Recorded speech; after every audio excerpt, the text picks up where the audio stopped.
From WGN, the voice of the people, Chicago.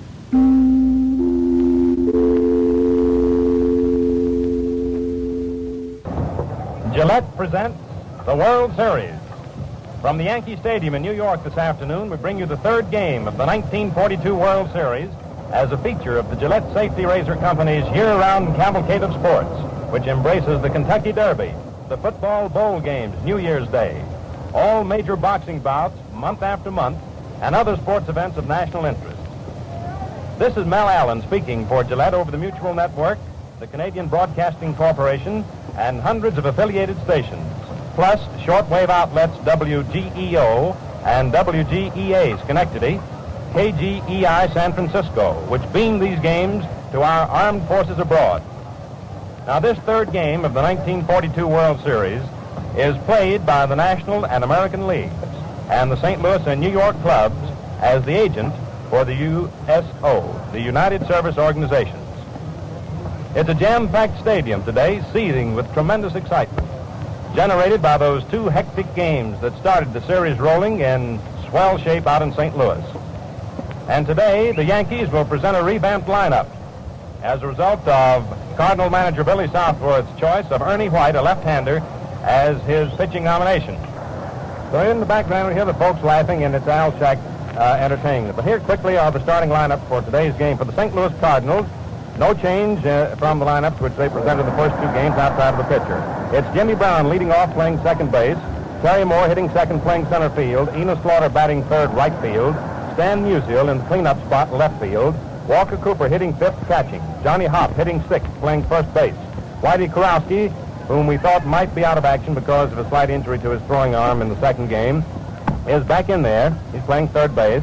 Marty Marion hitting eighth, playing shortstop. Ernie White pitching and, of course, occupying the number 9 spot in the batting order. For the Yankees, we have a revamped lineup, as we told you. It's Phil Rizzuto leading off, playing shortstop. Buddy Hassett hitting second, playing first base. Roy Cullenbine hitting third, playing right field. Joe DiMaggio in the cleanup spot, playing center field. Joe Gordon hitting fifth. He's been elevated from sixth to fifth, playing second. And Charlie Keller, who has been hitting fifth, has dropped to sixth, playing left field. Bill Dickey hitting seventh and catching. Jerry Priddy is going to play third base in place of Brad Ralph. Priddy playing third base, hitting eighth. Spurgeon Chandler is going to do the pitching for the Yankees. Of course, he's occupying the number 9 spot in the batting order. So there is the Yankee lineup. As you note, Hassett, who hit eighth earlier in the first two games, is batting second. Priddy is hitting eighth. Joe McCarthy wanting to inject as many right-handed hitters into the lineup as he could to face the left-handed pitching of Ernie White. The umpires back to the plate: George Barr of the National League, Cal Hubbard of the American League at first base, George Major-Kurtz of the National League at second base, and Bill Summers of the American League on third base. And that very quickly is the picture as we see it here at the stadium as the Yanks and Cards get set to go into action. And right now, here to give you his observations, the brilliant columnist of the New York Journal-American, a member of Gillette's staff of their cavalcade of sports, Bill Corum. Thanks, Mel. To me, this is it. This ball game, as I see it, is the game that will decide the 1942 and 39th World Series. I believe the winning team today will go on to win the championship, and my reason for feeling that way is that this is the place where the Yankees, mighty men that they are, McCarthy's big boys, overpower their opposition. They've done it in the American League year after year, and they've done it with National League clubs in the series, and this is their spot. I don't think, aside from Ken O'Day, Whitey Moore, and Harry Gumbert, that a single player on the Cardinals squad has ever seen, that's active player, of course, has ever seen the inside of this stadium. And certainly not packed as it is today with 70-odd thousand persons. One of the great, tremendous crowds that baseball has produced, and in a spot that I think is the finest stadium and the finest field baseball has. Certainly it's a relief to see an infield after that infield at Sportsman Park where the grass looked like the spinach on Grandpa's chin. They put something called molder's dust on it out there and took all the grass off. And, of course, the Cardinals and Browns both playing. It gets no rest. And, as I say, it's really a relief to see a great field that we have here this afternoon. Now, the records of the rival pitchers: Ernie White, won 7 and lost 5 for the Cardinals. He's a southpaw, comparatively small fella, not nearly as big as his opponent.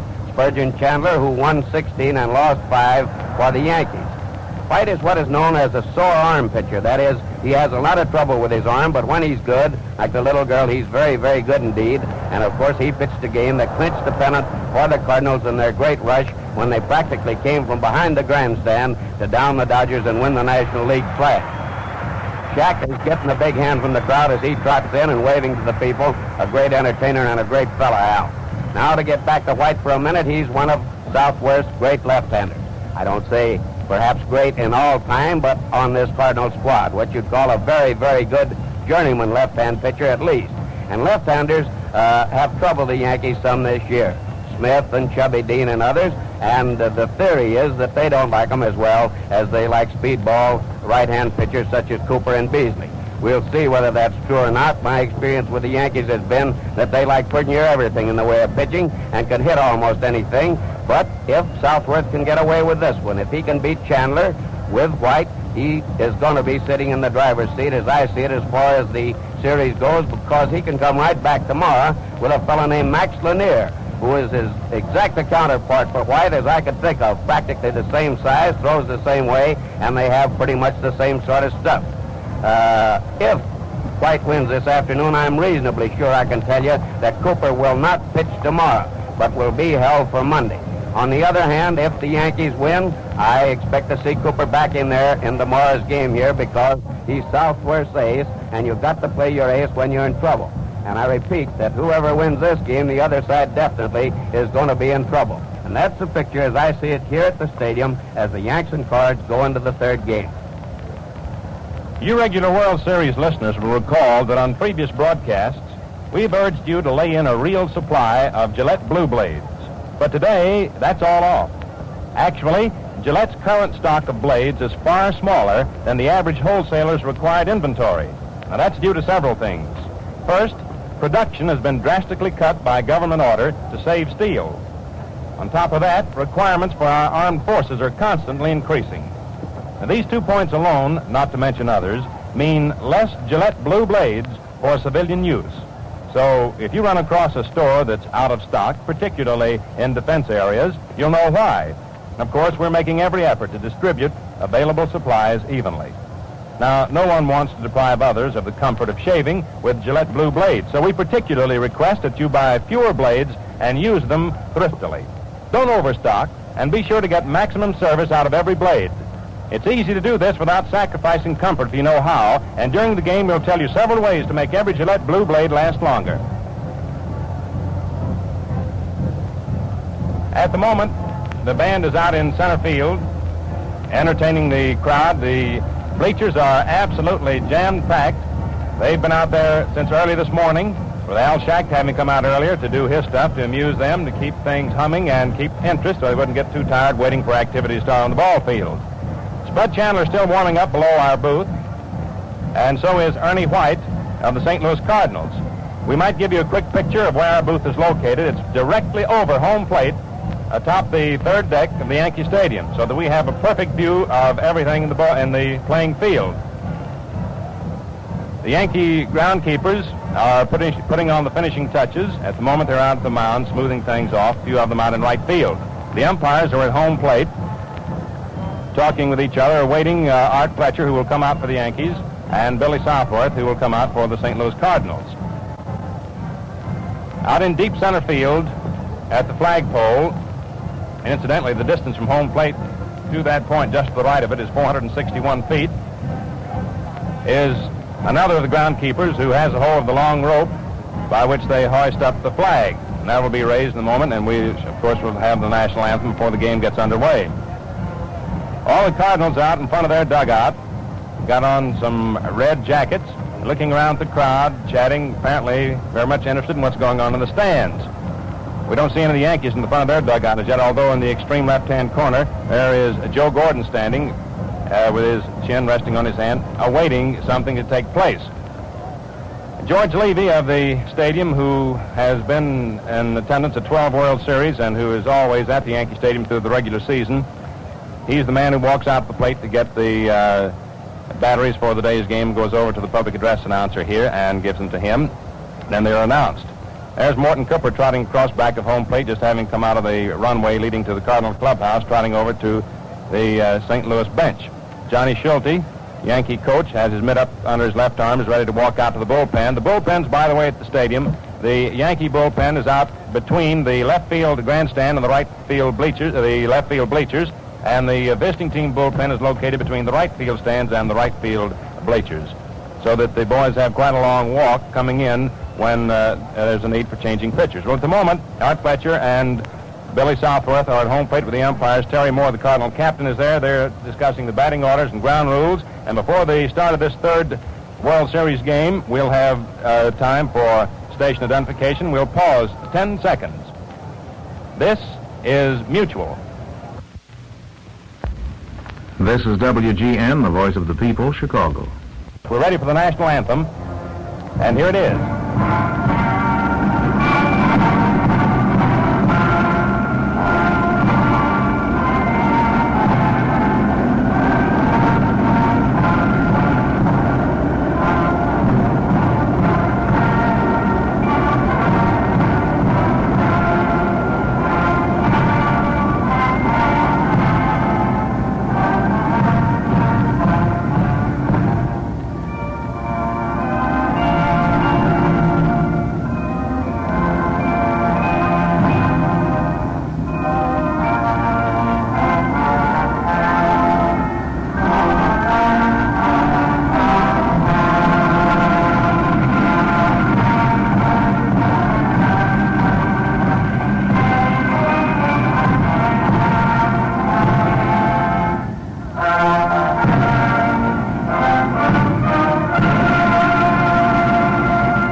And so with the playing of the national anthem, Old Glory is raised to the top of the flagpole in deep center field, and being raised right underneath it is the flag, or bunting, or pennant, whichever you want to call it, emblematic of the Yankees' World Championship, which they won last year, and which they're defending now. There go the Yankees trotting out onto the field, and now the ball game is going to get underway. Just listen to the cheers for the Yankees for a moment.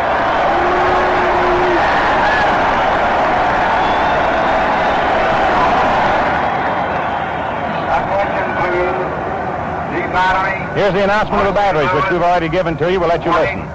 Number 28, pitching. Cooper. Number 15, catching. The battery for New York. Chandler. Number 21, pitching. Dickey. Number 8, catching. And now Judge Landis, High Commissioner of Baseball, is ready to throw out the ball, and does, to Bill Dickey.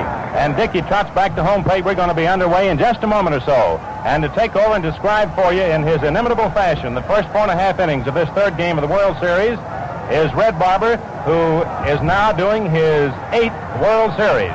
One of America's premier baseball announcers, a World Series fixture. And here he is, the old redhead. Thank you very much, Mel. At the moment, out in the heart of the diamond here at Yankee Stadium, Spurgeon Chandler, limbering up his right arm, throwing down to his battery mate and catcher, Bill Dickey. At first base, Buddy Hassett. Second, Joe Gordon. At shortstop, Bill Rizzuto. And at third is Jerry Pretty, who hits right-handed. And Pretty is getting the nod today with the Cardinals starting a left-hander over Rolfe, the veteran third baseman who played the first 2 games, but who is a southpaw swinger. And so once again, the team of Pretty and Rizzuto are shoulder to shoulder. They first came to fame as a second base combination, but since that time, Pretty has been made into a third baseman and utility infielder. In the outfield and left is Charlie Keller, who's busily tying a shoelace at the moment. DiMaggio is in center, and in right is Roy Cullenbine. Stepping in to be the first batter for the Cardinals is little Jimmy Brown, a switch hitter, who hits with equal facility from either side. He has 1 hit so far in the 2 games played. He's batting left-handed. Right-handed Chandler comes down, and Brown swinging fouls it off. This is Chandler's second appearance in this World Series. If you recall, he relieved and finally got the Cardinals out after they made 4 runs with 2 men down in the 9th inning of the first game. Brown got his hit as one of those Cardinal base hits in that last moment flurry and fuselage at St. Louis in the opener. George Barr of the National League is working balls and strikes back at the plate. The pitch is in there for a called second strike, a big curveball. A right-handed pitcher throwing to a switch hitter batting left-handed. And Chandler's now ahead, 0-2. No balls, 2 strikes. It's the game's first hitter. The defense is straight away on Brown. Infield up a step. Jimmy swings, beats it down foul. He breaks for first base. In other words, he didn't wait to see whether the ball was fair or foul. Now comes walking back, picks up his stick. The other 3 umpires, Big Cal Hubbard is coaching back at first, and Major Kurth, who's just as big of the National League staff, was at second. Now the American League staff is Bill Summers back at third. The umpiring alternates who are dressed and in reserve if an emergency should arise are Basil of the American League and Dunn of the National. But still no balls, 2 strikes. That's the count to Brown. And just a moment, time is called. Plate umpire Barr asked the Cardinal bat boy to get back over closer to the dugout. In fact, to get into the dugout. In other words, to get off the playing field. Chandler pumps, delivers. Brown swings and hits it right back to the mound. Chandler takes on a big bounce, throws to first. Plenty of time. Brown is up. 1 up and 1 away. Chandler being ahead of the first hitter all the way through. The pitcher to the first baseman, that's Chandler to Hassett. Terry Moore, Cardinal center field and captain, stepping in. Right-hand batter. He has 2 hits. He got the first hit for the Cardinals, which came in the 8th inning of the first game, and then followed up the next inning in the 9th with a single. Swings and misses at a low outside curve. Chandler really snapped it off, too. He has quite a curve ball. The outfield is around toward left. The biggest hole is right center. Infield straight away on Terry, who crouches, right-hand batter. Swings and lines it foul into the lower right field stand. Long second strike. And here Chandler is still staying completely ahead of all the hitters that he's facing. This is his number 2 batter. 1 man out. Ball game just began a moment ago with Jimmy Brown bouncing out, pitch to the first baseman. Chandler to Hassett. The game was a few moments delayed in its start. There was a very prolonged discussion over ground rules with the umpires. Here's a pitch. A curve in for call strike 3.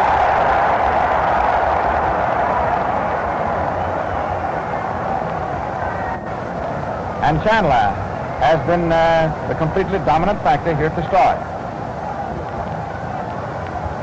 2 up, 2 men out, and Country Slaughter stepping in. One of the Cardinal heroes in their win, which was the second game. A 10-hitter. He has 2 hits so far. Takes a curve, good for a called strike. Chandler isn't fooling around. He's a good-sized fella, strong. He's always been quite an athlete. Quite a halfback at the University of Georgia in his collegiate days. There's a pitch low inside that has Slaughter skipping rope. Down around his ankles, ball 1. And this is the first pitch that hasn't been in the strike area, thrown here at the start of the ball game by Chandler. 1 ball, 1 strike. 2 men out, nobody on, no score. The defense is around toward right slightly. Slaughter takes call, strike 2. Quick curve that came in and got the outside. Waist high. 1 and 2. Slaughter stands right off the plate. He's a medium-sized, stocky individual, heavy hipped. Backs out, gets Tyler waiting on Chandler. Now Enos stepping in again. Outfields that Wood. Pulls that hat right down to the end of the handle. Chandler comes down. A screwball, swung on and missed for strike 3.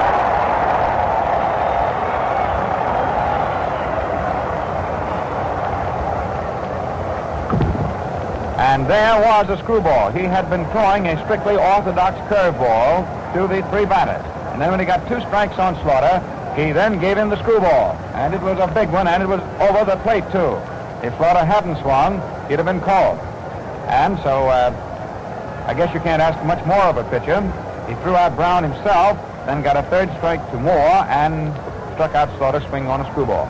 And speaking of a screwball, the fact that the young man who's now on the mound for St. Louis tried to develop one last September is what began his sore arm troubles. White is on the mound for St. Louis. The arm is perfectly all right now. He's telling him in the dugout before the ball game that his arm first began to get sore right after Labor Day last year when he started trying to develop a screwball. He hurt something in his elbow, and then when he came back to training camp this year, he made the same mistake again of going after the screwball again. And he hurt his arm seriously enough to where it was sore until 2 months ago. But he said he hasn't tried since spring training to break off a screwball, never intends to try again, and the arm is sound again. He's learned his lesson on that. He said somebody else can throw a screwball, but not me. So it's White on the mound for the Cardinals. Back of the plate, Walker Cooper. First base, Johnny Hopp. Second, Jimmy Brown. A shortstop, Slats Marion. Third, George Kurowski. His arm's all right. Stan Musial is in left. In center, Terry Moore. And in right field, Country Slaughter. And the scooter, Bill Rizzuto. Stocky, little speed merchant. Right-hand hitter. Up at the plate. White kicks a little ground. He's a very cool customer to this blonde southpaw. Pumps. Comes down. Fastball is pointed toward third. There's Kurowski up with it, close to first. Not in time. Not in time. It's a base hit.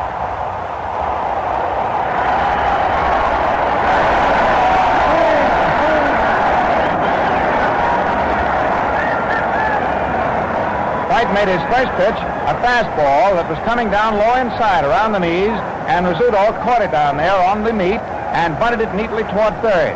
He bunted it just hard enough to where the pitcher couldn't field it. And by the time that Kurowski got in, the third baseman, and made the play, he made it faultlessly all right, but there wasn't time, and Rizzuto beat it out for a base hit. And he's on at first, possessor of the game's first hit, and he's the game's only runner. The batter is Buddy Hassett. In across, left-hand hitter, swings. There's a high foul back of first and into the stands. It's into the upper tier. And the upper tier at Yankee Stadium is really an upper tier. 3 floors here. Main stands. Lower level, the mezzanine, and then the upper deck. That's 1 strike to Hassett. No score in the ball game. Infield, of course, for the Cardinals has to be ready for a bunt. That means Kurowski's in close. White a left-hander, checks his runner. Hop holding it first. The pitch. Hassett tries to bunt and fouls it off, and in fact nicked his thumb. In just a moment, is he going to be waved down to first base, or is he hurt? No, I believe only time is called. A high inside pitch, the bunt was on, and Hassett, in trying to bunt it, hit the left thumb of his finger. You know how a batter would slide his hand up on the barrel of the bat to try and bunt, to get the bat exactly right on the bite of the projectile. And Hassett got a little bit too close. Doc Painter, the Yankee trainer, has met him and is walking with Buddy now back toward the dugout. And it looked apparently as though that ball got Hassett on the thumbnail of his left hand. And manager McCarthy's now come over. Of course, that would be a serious thing if Hassett, regular first baseman, has hurt a finger to where he wouldn't be able to carry on. So time is called, and Rizzuto is still standing at first base. In other words, there was a fine point that we had to wait and see whether the umpires thought that he was hit by the pitch ball or was hit accidentally while he was bunting. And now, according to the move of the plate umpire, that was a foul, that he was trying to bunt the ball, hit the bat first, and then went for the finger, which means it's just a second strike. Hassett's finger is still being checked and administered. Back now underneath the Yankee dugout, we can't see what's going on. Just as soon as he comes out or there's some other definite move to indicate just what it is, we'll let you know. And whatever happens, whether Hassett can come back or whether he will have to have a replacement, it will be either Hassett or his substitute who will have to come back in the batter's box with the count 2 strikes. Make no mistake on that. And the runner is at first base, Rizzuto, standing there quietly. So, in case you just joined us for this third game of the World Series, brought to you by Gillette, here's Hassett coming out now. So he's going to carry on, but he still is clenching and probing around that sore finger. For those of you who just joined us, the Cardinals went down 1-2-3. Chandler, starting pitcher for the Yankees, being in magnificent form. And the first Yankee up, Rizzuto, bunted the first pitch for a base hit down toward third. And Hassett is now returned to batter's box for the count. No balls, 2 strikes. Left fielder Musial is straight away. Center fielder Terry Moore is veered over toward left center. And right fielder Slaughter is straight away, which means that the gap in the outfield against Hassett is right center. Infield upper step. White looks at first, delivers, and misses with the fastball outside. Ball 1. Tried to make Hassett go for one going away, but he didn't. Sort of flexes that sore left hand a moment. Now grips the bat again. 1 ball, 2 strikes. White asks for the sign. Gets it. Stares a while. Now comes into pitching position, looks at first.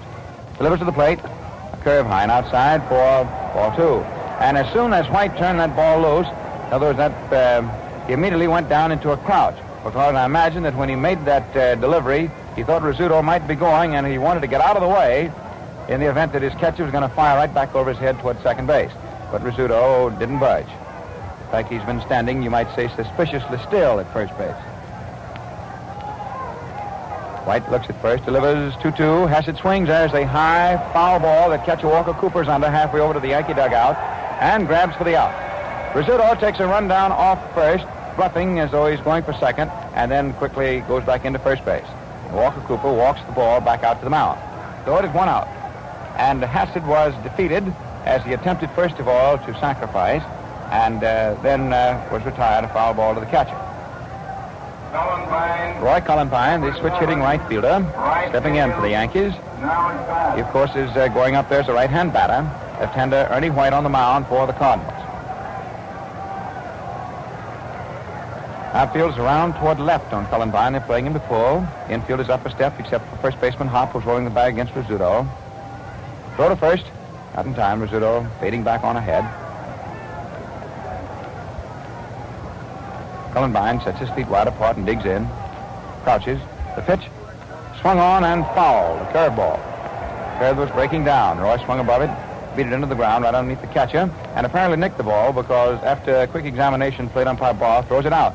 And as he throws it to the ball boy, waves his hand in a negative way, meaning that ball's no good for future use in this game, so get rid of it. New agate. White rubs it. Roughs it a little bit. Uses the rosin bag. No balls, 1 strike. 1 man out for the Yankees. No score here in the first inning. First game at the stadium and third game of the series. Shaw, who's fast, and a threat. Leading down off first. Cullenpine crouching at the plate. White delivers. Curve swung on and missed. Fast curve. Strike 2. 0-2. Ernie is working very deliberately. He's quite cool. He doesn't get excited.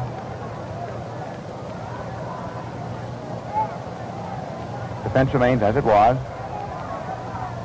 Left-hander steadies the runner. There goes Rizzuto. Cullenpine swinging. Fouls it off. And it's still strike 2. Rizzuto was going. Now he comes trotting back to resume his lead. Whether that was a hit-and-run play or a run-and-hit play, you'd have to wait and ask somebody with the Yankees after the ball game. Because you don't know. The batter had 2 strikes. The pitch was over, so he had to swing. In other words, there could possibly have been a run-and-hit in which, had the pitch been outside, Cullenpine would have taken and let Rizzuto go on. Anyhow, it's still 0-2. There's call strike 3. A quick curveball catches the outside, and Cullenpine is caught looking. And that's the first strikeout for White, and it is the second out for the Yankees, and Rizzuto remained at first base. Joe DiMaggio stepping in. Right-hand batter. Outfield is deep, around toward left. The infield swings well around toward third base. They play this strong 6-foot right-hander to pull toward left. Third baseman Kurowski is deep. White looks at first. Delivers to the plate. High for ball 1. 1-0. 2 men out. Rizzuto, who's the game's only runner, here in the last of the first inning, still at first base. Hopp is grimly holding the inside corner against him. They're not giving Rizzuto an inch. White looks at first. Delivers to the plate. A curve good for a call strike, just above the knees. 1-1. 1 ball, 1 strike. White works with a very easy motion. In other words, he doesn't put on any acrobatic show when he's pitching. And he throws his curveball and fastball with one and the same motion, which is one of the reasons for his success. Steadies first. Delivers to the plate. Strike 2 swinging. DiMaggio reached for a fastball low outside. 1-2. White busily going to the rosin bag, rubbing up the ball. He's taking no chances. He's not being hurried. He's figuring out every single pitch. It's no score. Just the start of things. Key game. There goes Rizzuto. There's a pitch out. The throw down to second base. There's an overthrow into center field. Rizzuto is up and on his way for third. Terry Moore recovers, throws to second, and Rizzuto is at third base.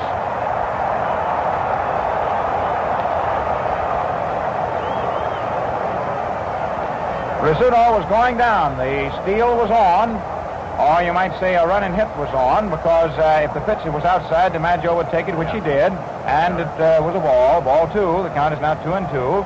And Walker Cooper's throw to second with Jimmy Brown going in to take the bag was way high and went into center field. Score that as a steal for Rizzuto off second, and he advances to third base on catcher Walker Cooper's overthrow, which is charged as an error. This changes, of course, the complexion of things, which pitcher White had very carefully tried to keep under control. Now Rizzuto's at third. Quite a bit of difference between first and third. 2 out, DiMaggio up there, 2-2. Pitch is high for ball 3, a high fastball.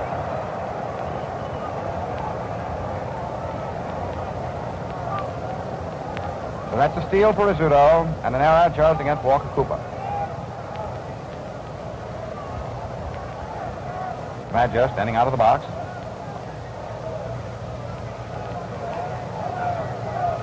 Let's see, time just for the moment. And there's to be a conference now between plate umpire Ball, who is the umpire-in-chief for today's game, and third base umpire Bill Summers. And we'll see just exactly what it is. And they apparently... Wait, here it is, ladies and gentlemen. There was trouble at St. Louis in the second game about the fact that the Cardinal pitcher was taking his sign off the rubber. You see, in the American League, there's a rule that the pitcher must take his sign while being on the rubber. National League pitchers do not have to take the sign on the rubber. And so at St. Louis, it was allowed to go on despite the Yankee protest. But here in this ballpark, which is an American League park, White has to take his sign from the rubber, and that's what DiMaggio is kicking on just now. 3-2 pitch, swung on and missed, strike 3.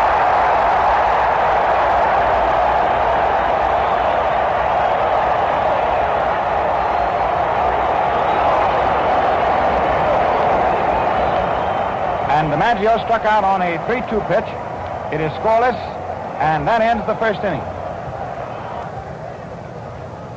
And here's a change. Pretty, who began at third base, moves to first base. And Hassett's left hand, I think it is his left thumb, at least it looked that way when he was trying to get that bunt. Hassett's injury forces him out. And Pretty, the utility spare part for the Yankee inner defense, Pretty goes to first base, and to still have a right-hand hitting third baseman, Frankie Crosetti, one-time great shortstop for the Yankees, goes to third.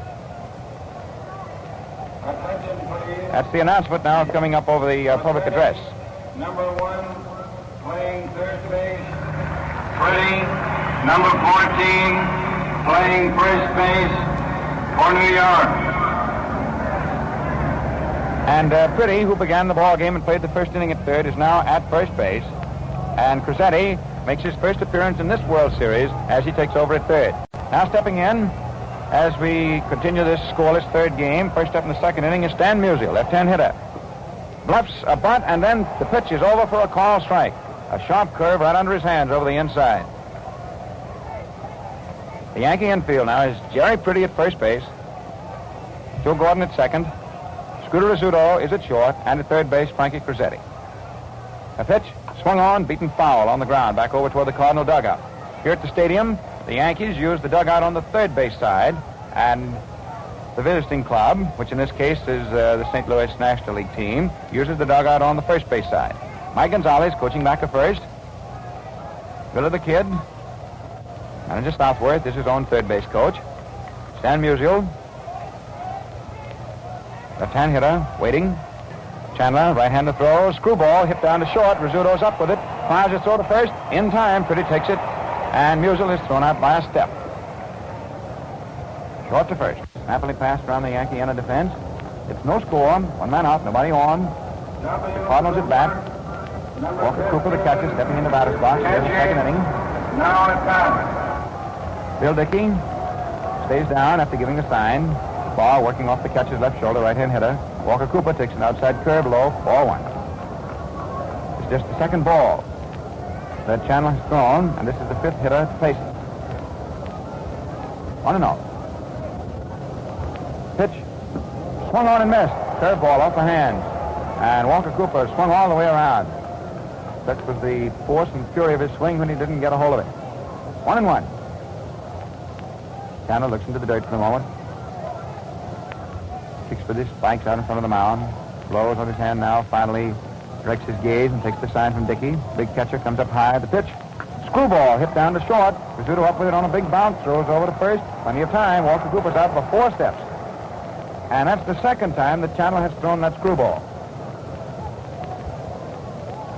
So, 2 Cardinals up, both of them thrown out by shortstop Rizzuto to Pretty, and Johnny Hop stepping in. The Cardinals have not changed their batting order, except for the pitchers throughout the series. In other words, Southworth is standing pat.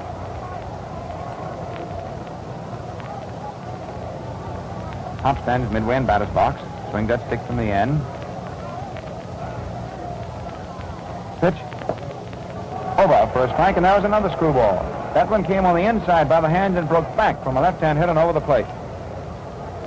Chandler looks around. 2 out, nobody on for St. Louis, second inning. Hop swings and misses with a curveball under his hands. And it is 0-2.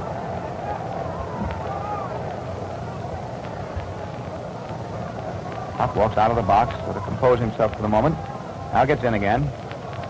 Southworth cups his hands around his mouth. Hollers him back to third. You can do it, Johnny. Chandler throws. It's a screwball, which is hit down to short. Rizzuto grabs it. Throws to first. Plenty of time. Hop out about 2 steps. And Chandler, taking complete usage of that screwball, had the 3 batters in the second inning all hit right down to the left side and all get thrown out at short, so it is still no score, and that ends the first half of the second inning. I hate to go technical on you, but in a few brief words, I want to give you what's behind this positive statement.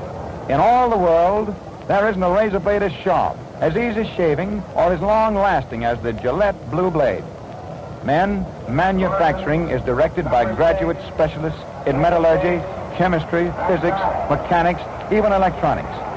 These experts and the skilled operators in all departments are provided with every facility to produce blades of unmatched keenness and uniformity.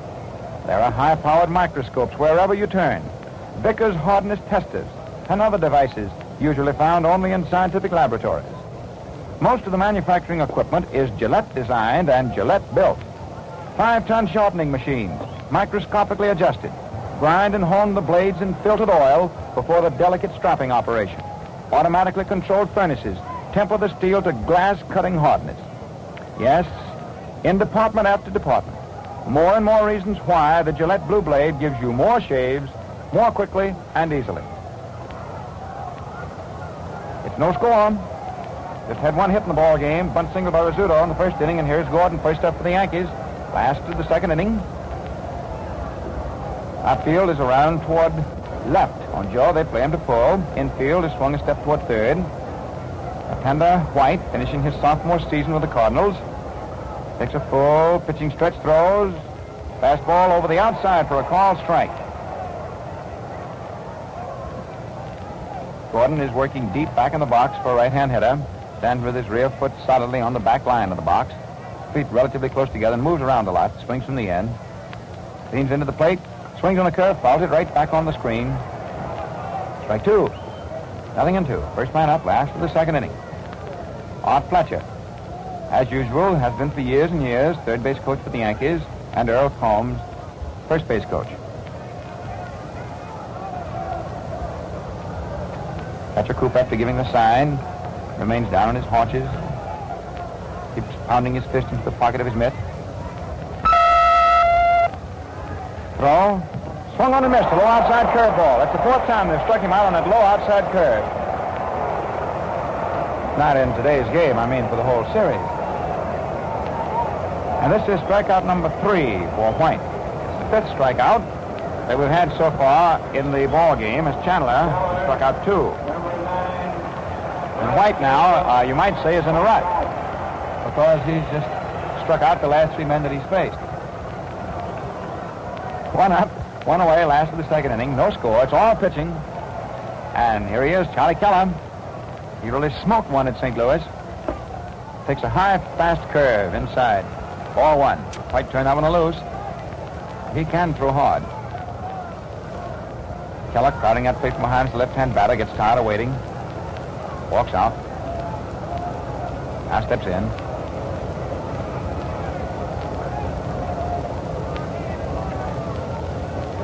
Keller's pumping that stick.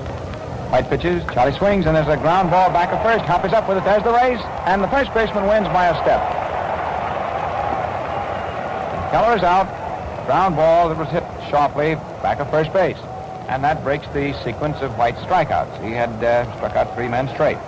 Cullenbine and DiMaggio to end the first inning, and Gordon to begin this last of the second. And now Bill Dickey getting in. Dickey, number 8, catcher, at bat. Dickey sets. He and DiMaggio are tied, each having for the most base hits so far, each having 4. Outfield round toward right on Bill. A 10-hitter. White delivers. Dickey swings. There's a drive into right center for a base hit. And Dickey comes up with his 5th hit, a single. And he now has more hits than anybody else. And Dickey didn't try to slug that ball. He timed a high curve and hit it right over second base. A high line drive, you would call it. And it is a single for Dickey. Score that into right center, which is hit number 2 for the Yankees and hit number 2 for the ball game. Getting in now is Jerry Pretty for his first at-bat in this 1942 World Series. Played the first inning at third base, and then when Hassett was hurt, he got his thumb in the way of the pitch when he was trying to bunt. First inning, Pretty has shifted over to first. Right-hand hitter in a crouch and overly closed stance. Takes a curve low inside, out in front of the shins. Ball 1. Dickey, of course, ready to go on anything, is at first. And Hop is halfway off the bag. He's not holding Dickey tightly on, as they do not figure that Bill, who not as fast as he used to be, will be going down. There's a pitch over. Fastball, nicely, just up above the knees, over the inside. 1-1. White, another look at first. Delivers. A change of pace curve, which is fouled into the stands. Stands right back of the Cardinal dugout. Here is one little note that may tell you something about how the 2 ball clubs are approaching this ball game at this moment. There is not a Yankee player standing at the front of the Yankee dugout. They're all sitting back in the dugout. While there isn't a Cardinal player sitting in the back of the dugout, they're all up on the steps at the front of the dugout. 1 ball, 2 strikes. Dickey at first, 2 out, no score. Pass to the second. Pretty crouches, White throws. There's a curve hit foul out along left field and into the stands, the upper stands. Still 1-2. Pretty back, trying the palms of his hands.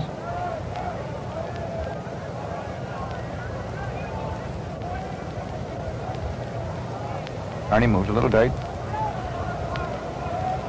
He's pitching as though he had all day. And if you ask his manager, he'd say he has got all day. Pitch the way he wants to. Throw. Fastball swung on. There's a 5-ball into center. Terry Moore. Under it, and gathers it in with one of those soft-handed catches. So, no runs, 1 hit. 1 man left. The Yankees. No errors for the Cardinals. Total for the last of the second, and the full totals for 2 innings. No runs, no hits, and 1 error for the Cardinals. No runs, 2 hits, and no errors for the Yankees. End of 2. And this third game of the 1942 World Series is coming to you from the Yankee Stadium in New York. And now we're going to pause 10 seconds for station identification. This is Mutual. This is WGN, the voice of the people, Chicago. In the third inning, George Crosetti first up, followed by Slet Marion, and then by Ernie White. Now Chandler is ready to pitch first of all to Crosetti, right-hand hitter. George runs up his would bunt and takes a curve that's low outside, and it goes for ball 1. 1-0. Crosetti is a pull hitter, as they say in the trade. Right-hand batter who pulls to left. Takes a fastball low outside, and it's the first time Chandler has come close to being behind on a hitter. 2-0. 2 balls, no strikes. This is the last third of the Cardinal batting list swinging into action here in the third inning. Chandler pumps. Right-hander throws. Fastball over but low under the knees, and Crosetti's ahead. 3-0.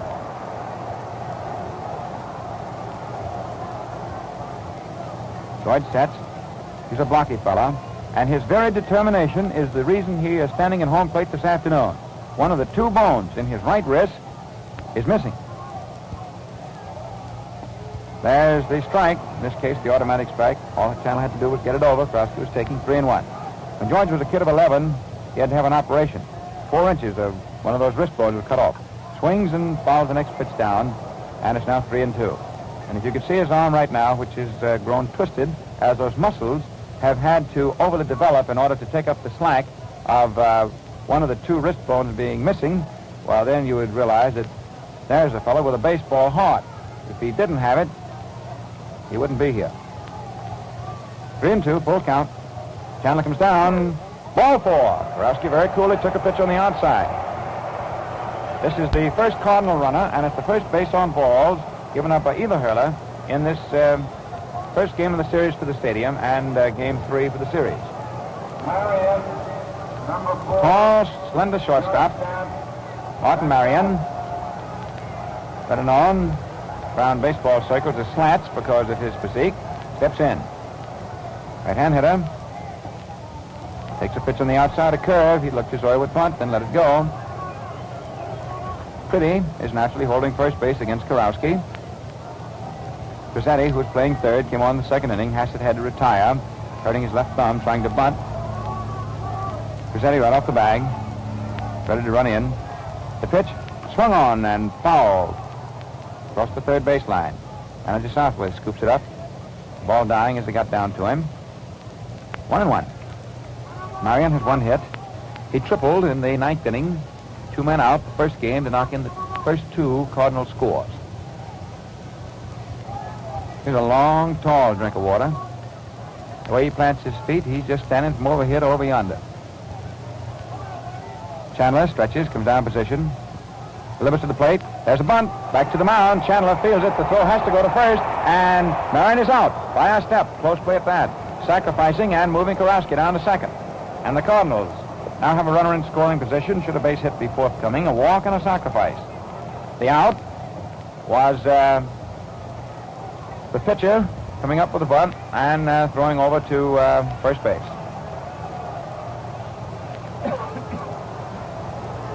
Crosetti slid in towards second. And now the umpires are going to have a conference right now. The McCarthy has come out. And let's see just what this protest is right now. Out at first. Pretty, the first baseman, backed up, took that throw. 1 man away. McCarthy, Fletcher of the Yankees, Southworth of the Cardinals, and Crosetti of the Yankees were talking to Barr and Summers, and now this must be something, in other words, there must be an interpretation which is not the same for the 2 leagues that has come up, because now Summers and Barr have called in Hubbard and Major Kurth. So the 4 umpires, 2 from each major circuit, are getting into a huddle right now. So we'll just have to wait and see what happens on the playing field to see just what it is, if we can see it. Some question is raised, and it took all 4 umpires to discuss it.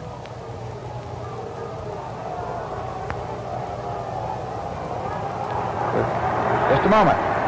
Crosetti is being called out at second base. Let's see, Terry Moore is started to come out of the Cardinal dugout. See, Crosetti is being waved back to first. Now Crosetti is at first base, just a moment. And here is Marion coming back to a batter's box. Well, now I can tell you this, ladies and gentlemen, that was not a foul bunt at all. That ball was bunted right back to the mound. We're waiting for word to come up from the press section because maybe the announcer on the field has phoned in. So Marion is now back at the plate, and Crosetti is back at first. Forget the sacrifice.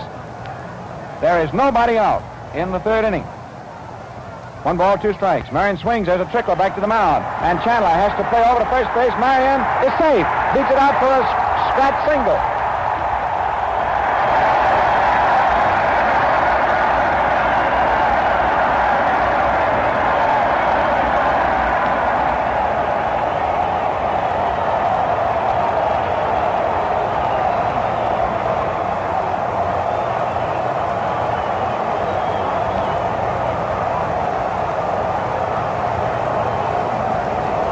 and gentlemen, we have not been informed as to why Marion, after his sacrifice and apparent out at first, was ordered to come back. The only thing we know is that on that pitch to Marion, it could not have been a legal pitch. And White is coming up to hit now for St. Louis. When Marion was brought back, he topped one, a squib single, as they call it, a high bouncer down toward third that the pitcher had to field, and Marion beat it out. So Cardinals are at first and second. Crosetti at second, Marion at first, nobody out, and pitcher White up. He's a right-hand batter. The Yankees looking for a bunt, and White bunts. Chandler has to throw to first base. The throw goes to first in time, and that's all for White. And his sacrifice moves the runners along. Crosetti to third, and Marion to second. So now we do get a sacrifice here in the third inning. Pitcher White helps his own cause, and the play is taken at first base by second baseman Jordan.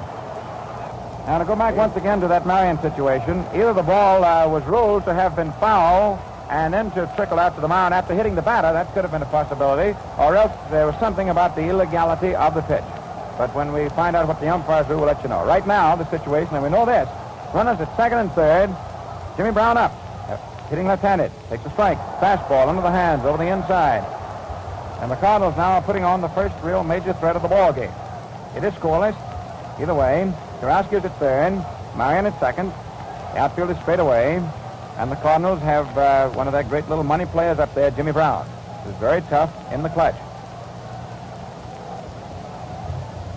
We have just been notified from the press box that the umpires ruled, and it took 4 of them to decide it in a conference, that attempted sacrifice play of Marion's was, after all, a foul ball. So, that is what we have been informed now is the official reason for the replay of the situation.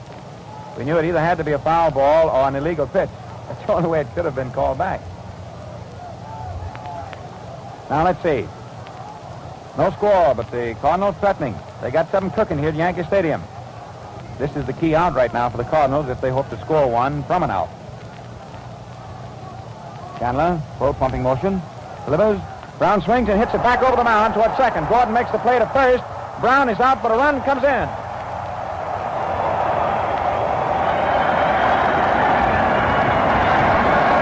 And Jimmy Brown, determined to get a piece of that ball, did. And bounced it on a big hop right over the mound. Gordon had to make the play, the second baseman, right up against the bag. Brown was thrown out by a step at first. Crosetti scored, and thus the walk given up by Chandler came home in the form of a run to haunt him, and Marion moves down to third, where he now is with 2 out. Captain Terry Moore, right-hand batter up, swings and misses, fastball, strike 1. A run batted in for Jimmy Brown, and the Cardinals go ahead, 1-0.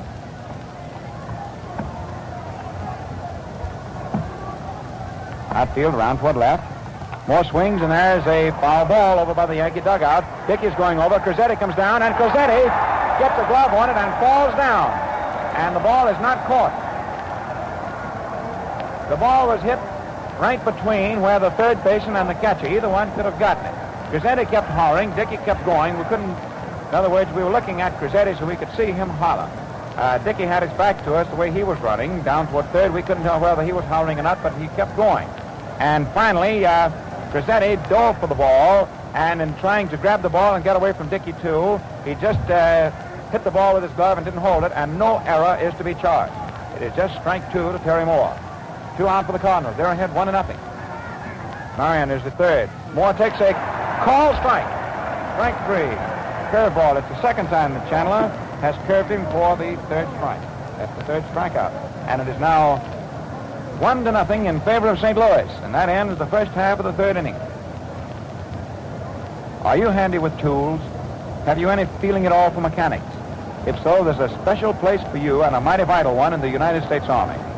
Men, this is a mechanized war we're fighting. Behind every flyer, every tank crew, dozens of men are needed to maintain America's war machines and keep them hitting, and hitting hard. Right now, we're below our quota of skilled mechanics needed for this imperative job.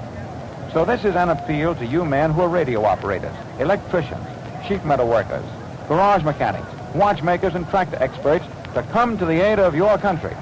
You can be taught in short order to repair arms, check bomb racks, keep precision instruments working. If If you're between 18 and 44, single or married, go to your nearest Army recruiting station and ask for enlistment as a specialist, where you'll find the greatest opportunity for service and advancement. Don't put it off a day. This is urgent. Uncle Sam needs you. Go to your nearest Army recruiting station quickly. 1-0 in favor of the Cardinals. And first up for the Yankees in the last of the third is their pitcher, Chandler. Right-hand batter. He'll be followed by the top of the order, Rizzuto, and then by Crosetti. Outfield toward right on Spud, who takes a curve low inside after bluffing a bunt. 4-1. The biggest hole in the outfield against Chandler, despite his being a right-hand batter, is left center. Towards the Cardinals, figure the way White is pitching, that Chandler is not going to be pulling. Throw. Fastball outside. Ball 2. 2-0. Now White looks down into the ground, and there comes a stir now from the Yankee partisans as they see White now defending 1 run. Get behind on the pitcher who's first up, 2-0. And plate umpire Brawl walks out in front of the mound and calls for White to come down and talk to him. And here's Brown coming over from second base. He wants to be certain that any discussion that involves the pitcher is not going to be such as going to get his pitcher upset. And now there's catcher Walker Cooper going out. And here's manager Southworth coming out. And they are protesting, apparently, White taking the sign either from or not being on the pitching rubber. In other words, the two leagues have two definite interpretations on it.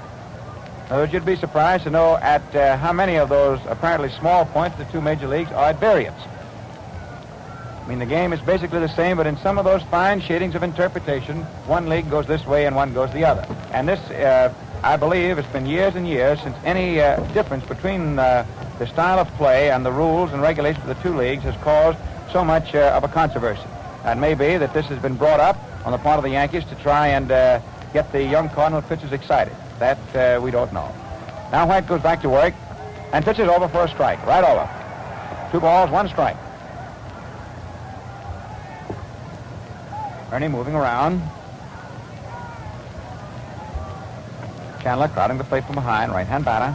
First man up, last of the third, 1-0 in favor of the Cardinals. Chandler swings and misses. High fastball. Strike 2. 1-2. 2-2. 2 balls, 2 strikes.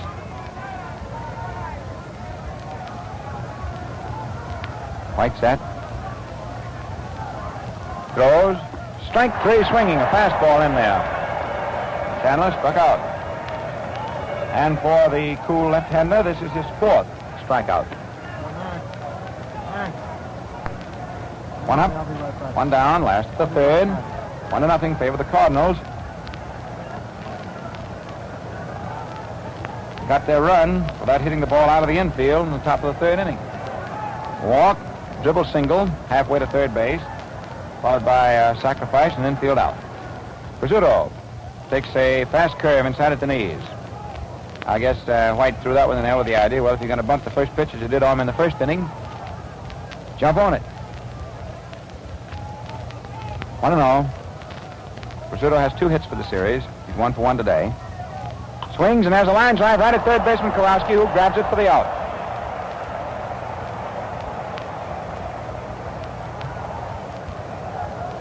Two up, 2 down, last of the third. And Frank Crosetti is stepping in. He's a veteran of many a World Series ball game, but this is his first at-bat in this 1942 series. He sat out the first 2 games and went in the infield emergency created by Hassett hurting his left thumb trying to bunt in the first inning. Crosetti hitting right-handed. He's a little fellow, but has surprising power at times. Crouches over the plate and takes ball 1.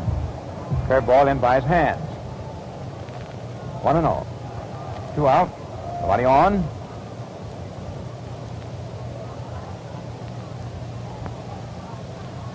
Outfield round toward left. Frankie crouches over the plate, slightly ahead of it. Takes ball 2. He's a good goaltender up there. That pitch didn't miss by much, but he took it. Ball 2, 2-0.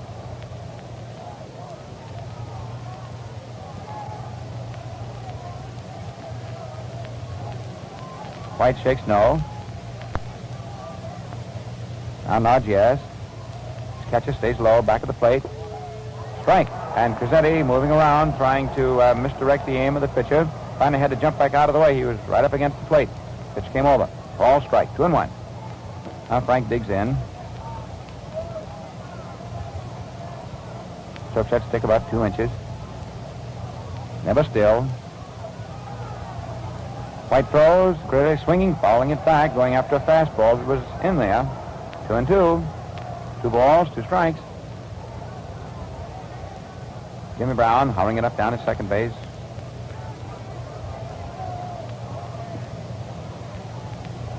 Jimmy's really a twitching chili, too. He's never still. Always moving around, patting the ground with his spikes, looking around, checking the position of each infielder. He's in the major leagues primarily because of his disposition, his baseball disposition. 2-2 pitch, swung on, and there's a high foul. Coming up and back, Cooper chases back, and he can't get it. It's back up onto the screen. 2-2. And the catcher very carefully now walks back toward the plate. And quite a sprint. He came tearing back to the stands.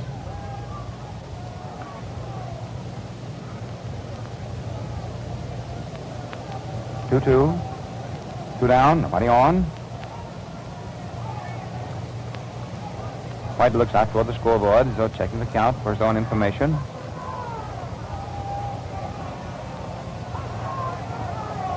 Now the trim left-hander pumps, delivers, swung on and missed for strike 3. A high outside curveball that, as a matter of strict reporting, I don't think would have been in there for a strike.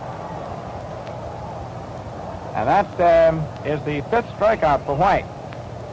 And it is still 1-0 in favor of the Cardinals, and that ends the 3rd inning.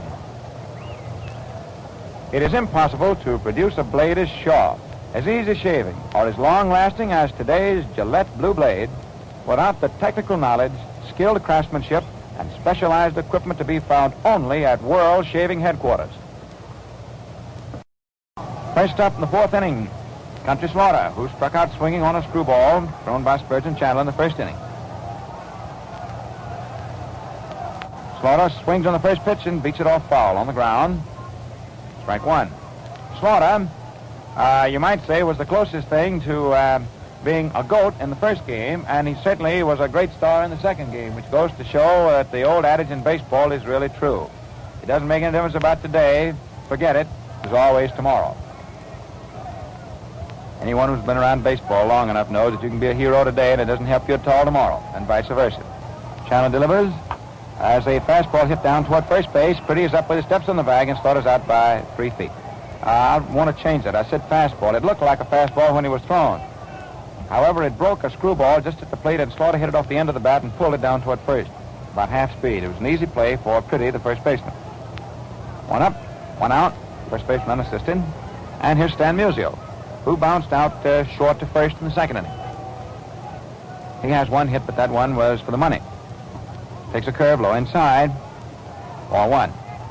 He had the hit that drove in the winning run for the Cardinals in the 2nd game. Outfield, step toward right. Musial braces, swings and misses, and goes all the way around. He winds up on himself when he doesn't connect. He's rangy.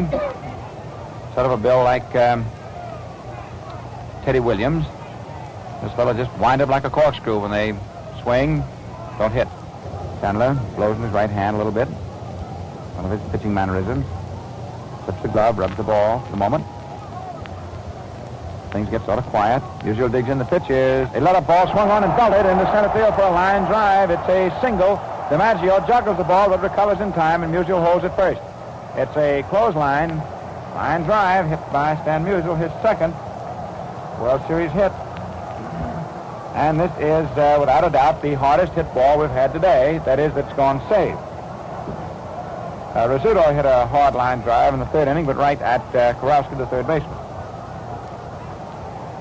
Now with 1 man out, Stan Musial, who can run, leads off first. Pretty holding against him, and the hitter is Walker Cooper, right-hand hitting catcher. There's a curve outside, ball 1. 1-0. Outfield, couple of steps, round toward left. Cooper got a very punishing blow in the 2nd game as far as Bonham was concerned. Double. Swings, and there's a high fly out of the short center. DiMaggio's coming in. Gordon's going back from 2nd, and the 2nd baseman grabs it, Joe Gordon. That's all for catcher Walker Cooper. 2 out. Top of the 4th. Musial. Now ready to start scratching gravel. Anything here in the 4th. He's at first. Because of his speed and because of the way the Cardinals like to run, Pretty is holding first. The batter is Johnny Hop, hitting left-handed, digs in, outfield a step toward right. Hop takes a pitch right over, fastball. Call strike. Southworth howling encouragement. Well, of course, it might be a word sign. Back of third. Mike Gonzalez isn't saying anything. He's just staring at the pitcher now. Hop takes, and there goes Musial. The throw down to second base is in time, and Musial is cut down. Shortstop Rizzuto taking Dickey's strike. Right into second base.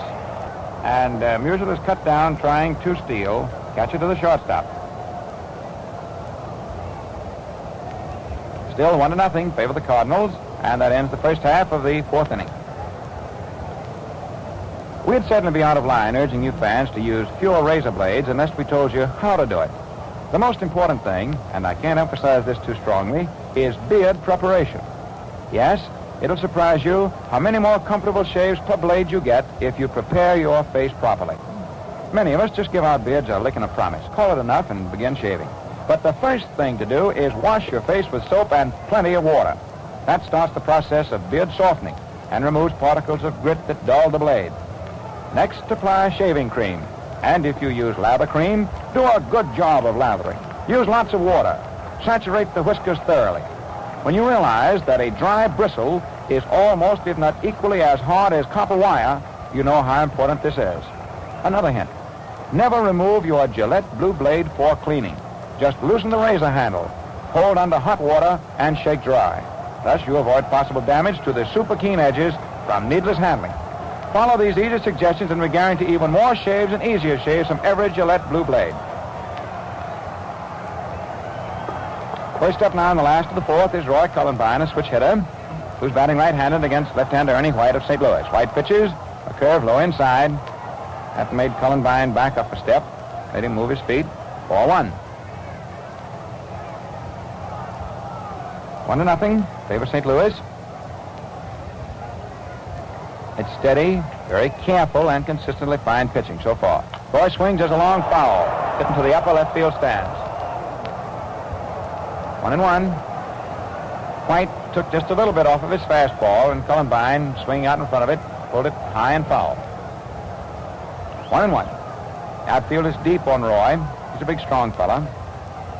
And the outfield is drastically around toward left. Stretches center fielder more. Fastball over, the outside, just above the knees for a call, second strike, 1-2.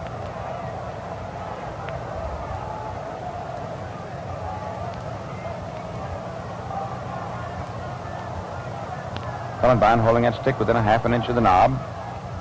Takes a low curve. Took good eyes, take that one too, ball 2. 2-2. First man up, last of the 4th.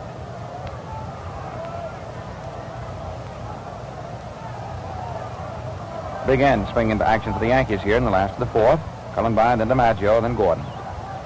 White comes down, swung on. There's a high foul ball back of first base. Hop is over, close to the stands, and makes the catch. And Cullenbine fouls out to the first baseman. 1 up, 1 away. And the batter is DiMaggio, who was struck out swinging to retire the side in the first inning and leave Rizzuto at third. Joe steps in. Outfield around toward left. DiMaggio spreads those feet.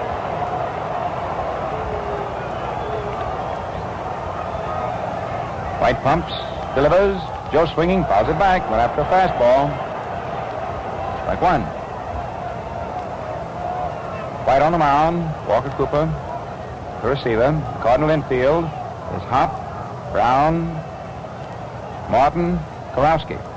The outfield is Musial, Moore, Slaughter. DiMaggio waiting motionless now. Here's the pitch. Swung on. There's a line drive for a base hit into left field. It is a long single for DiMaggio. Musial recovering on the third skip in left center. Throwing into second, and DiMaggio is on. He is the first Yankee to get on since Dickey's single with 2 out in the second inning. This is the tying run at first for the Yankees. That for DiMaggio is his 5th hit, and he and Dickey are once again tied in the duel to see who will have the most hits in the series. Each now has 5. And that was a solid smack by DiMaggio, and hit number 3 for the Yankees. Hit number 5 for the game.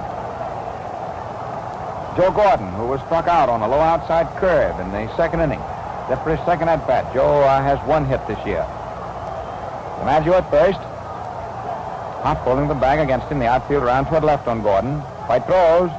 And Gordon takes a strike. He made sort of a half swing. And he comes back around to protest now to plate umpire Barr. Keller has come up. And he is squawking. And it is Keller now who is squawking. There was a half swing called against Gordon. And Barr shakes his head, tries to walk away from the two. Now he's trying to walk away from him again, back up to the plate. It's a strike call against Gordon. Keller, who's waiting to hit next in the ring. Came up, made a very vigorous protest. Now Gordon's back in again, and it is a strike. White looks at first, throws to the plate. Gordon takes a high curve, and it is ball 1. 1-1. That's always a tough play for an umpire to have to call, is that half swing, because you can't win. No matter which way you call it, the other side's on you. 1-1.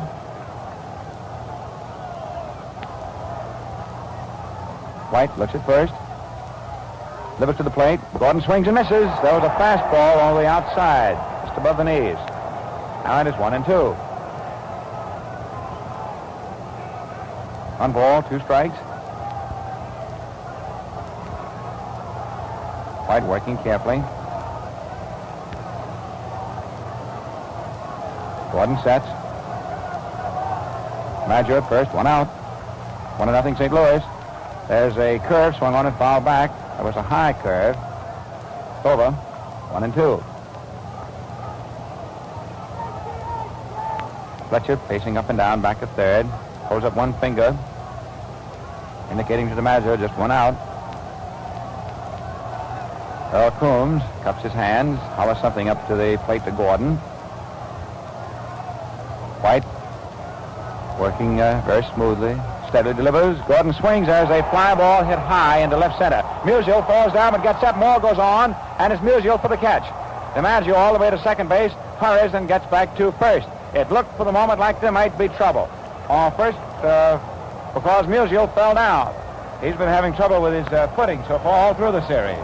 And then he got up and started after the ball, and Terry Moore had really set sail seeing Musial fall. And at first, Moore thought that he would have to make the catch.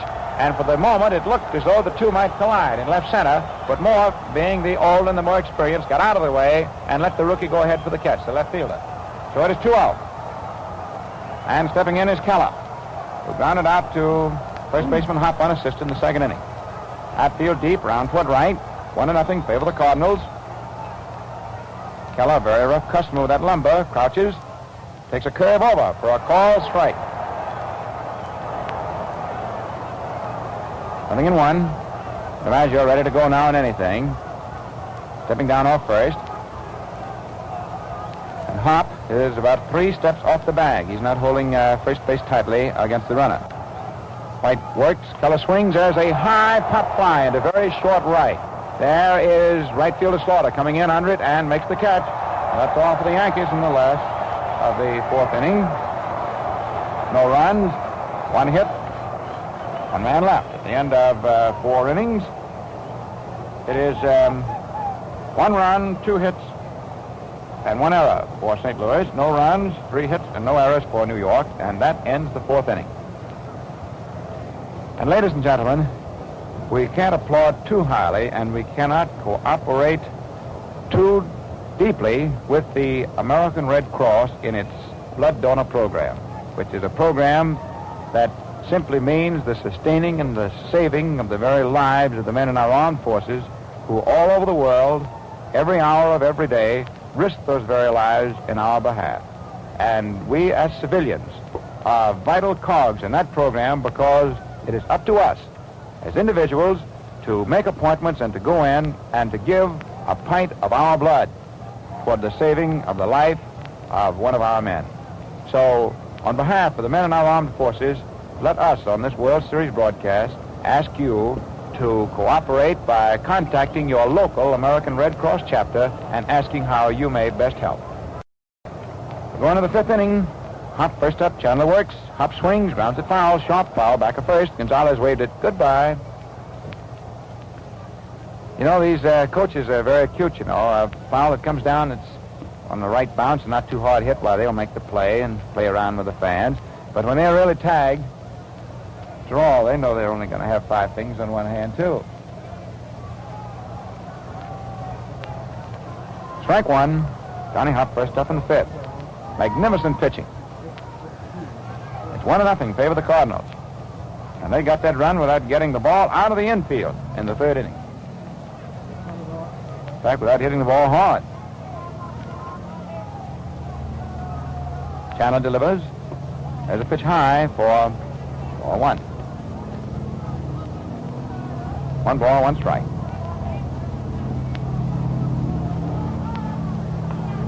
Hop sets.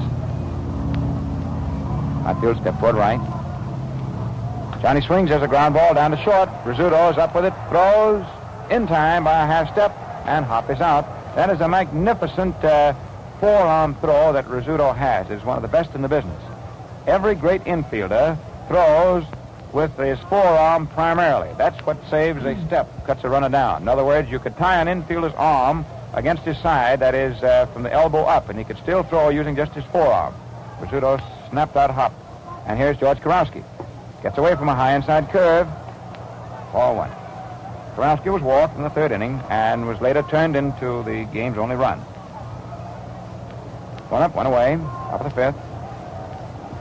There's a half-line drive, hit the short, and Rizzuto grabs it at the knees for the out. The ball was hit into the hole between third and short, not too hard. A soft line drive, and Rizzuto, cutting over to his right, grabbed it, reaching down by his knees.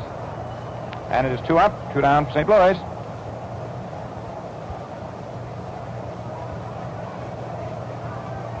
That's Marion. Takes a fast call strike. 0-1. 2 out, nobody on. Top of the fifth. Chandler throws. Marion swings and misses, going all the way around. Strike 2. That was a 3/4 speed curve that time. That was a curve that the pitcher would say, well, I just rolled it in there. Throw.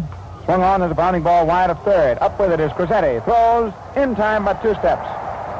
2 steps for the average man, 1 step for this long-legged shortstop. And he's out. Third to first. And it's 0 across in the top of the 5th inning. So it is 1-0 in favor of the Cardinals. A brilliantly pitched ball game that is going down to the last half of the 5th. And coming into the microphone is Mel Allen, who will take over for the rest of the ball game. There is an urgent And Mel, let me say that it is a real pleasure to be working with you on this series. And let me say to the listeners that from my vantage point, hearing what you as the announcers say and seeing the play that you're describing, that you're doing a magnificent job. Congratulations, and I'm going to sit back and here you go on the last half of this vital ball game. Thank you very much, Red. An announcement was just made over the public address system here at the stadium. In case you're wondering what it was about, Red told you all about it for the first half of the 5th inning when he told you about the blood donor drive of the American Red Cross. As we come into the last half of the 5th inning with the St. Louis Cardinals leading 1-0, we'll have Bill Dickey, Jerry Pretty, and then Spud Chandler coming up in that order. Plate umpire George Barr dusts off the plate. Walker Cooper behind, goes down in the crouch. Ernie White, the left-hander, working for the Cardinals, kicks the dirt from out in front of the rubber. Getting set to come in with the first pitch to Bill Dickey as we get set for the last half of the 5th inning. Ernie White looks in, checks his sign. Outfield deep toward right for Dickey. Ernie into the windup. Here's his pitch. It swung on to drive out second base. Jimmy Brown's in front of it. Picks it up on 1 hop. Throws over to hop high, but in time for the out. 1 away as Bill Dickey bounces out. Second to first, Brown to hop. Dickey had single to right in the 2nd inning for one of the Yankees' 3 hits, which they've gotten off White. First one being a bunt which Phil Rizzuto beat out in the first inning. The third one a single by Joe DiMaggio in the fourth. Here's Jerry Pretty. Fly to Terry Moore in the second inning. Bats him right-handed. White goes into the windup. Whips the left arm around. The pitch is a sweeping curve inside for ball one. Whitey Karowski's at third. Marty Marin at short. Jimmy Brown on second. Johnny Hopp on first. Walker Cooper catching. Ernie White pitching. Stan Musial's in left. Terry Moore in center. Enos Slaughter in right. Pretty cocked at bat up over his right shoulder. The pitch comes in. It's a pop-up. Down to Johnny Hopp in short right. He's crossing the foul line. Makes the catch. It's in foul territory. Cal Hubbard, umpiring at first base, signals across the foul line into foul territory. And so there are two down as Pretty fouls out to Johnny Hopp. Coming up now is Spud Chandler, getting a ripple of applause from the fans as he goes in to take his place in the batter's box. Chandler took a third called strike in the third inning, his first time at bat. Bats him right-handed. He had 15 hits during the regular season and 71 times at bat for a batting average of .211. Give you an indication of the kind of hitter he is for a pitcher. First offering is outside from Ernie White for ball one. Outfield playing Chandler just a step or so toward right in center and right, straight away in left. Chandler stands deep in the batter's box, in close to the plate. Ernie White's next pitch to him is swung on and fouled off on the ground into the Cardinal dugout. Sort of got the handle part of the bat on that one. Swinging late on the fastball. 1-1 the count on Spud. Phil Rizzuto is on one knee just in front of the batter's circle. He'll hit next if Chandler should get on base. 2 men out, nobody on. 1-0 favor the Cardinals. Last half of the fifth inning. Karowski at third is in position to guard that third baseline. Here's the pitch to Chandler. He swings and he misses. Cut hard. Strike two. 1 ball, 2 strikes. That's the count. Don't forget, tomorrow we'll be on the air a half hour later than today. So make a note now to be with us at 1:45 Eastern Wartime tomorrow. Remember, 1:45 Eastern Wartime for the fourth game of this 1942 World Series. Ernie White's next pitch to Chandler, swung on to slow roller down the third baseline, but it's foul. Count remains 1 ball, 2 strikes. Tomorrow, being Sunday, ball games in New York start a little bit later than they do otherwise. As a matter of fact, there's a law which prohibits a game from starting before 2 o'clock. That'll be the starting time of the game. Of course, we'll be on the air 15 minutes ahead of game time. 1 ball, 2 strikes, 2 outs. Ernie White ready. Here's his pitch. Chandler swings and hits a long fly ball deep in the left field, but it's curving foul and just grazing the upper deck, hitting the bunting and dropping down below. Spud got a hold of that one, pulled it into the stands in deep left. 1 ball, 2 strikes. Chandler holds that bat down to the end of the handle, knees bent. He loves to get his base hits, as does any pitcher. He says one of these days he's going to drive one out of the lot. Next pitch to him, Chandler swings and sends a high hopper down toward third. Karowski coming in fast, takes in the 1 hop, running halfway across the field, throws to Hop in time for the out. And so that's all for the Yankees. In the last of the fifth, out in order, no runs, no hits, no errors, nobody left on. The score at the end of 5 innings, 1-0 Cardinals. St. Louis 1 run, 2 hits, 1 error, 1 left on. The Yankees no runs, 3 hits, no errors, and 3 men left on base. And that ends the 5th inning. To produce a blade as sharp, as easy shaving, and as long-lasting as today's Gillette Blue Blade is such a meticulous operation that the dies, tools, specialized machines, and instruments employed are largely designed and built by Gillette's own technicians. Therefore, you find no counterpart of this blade anywhere in the world.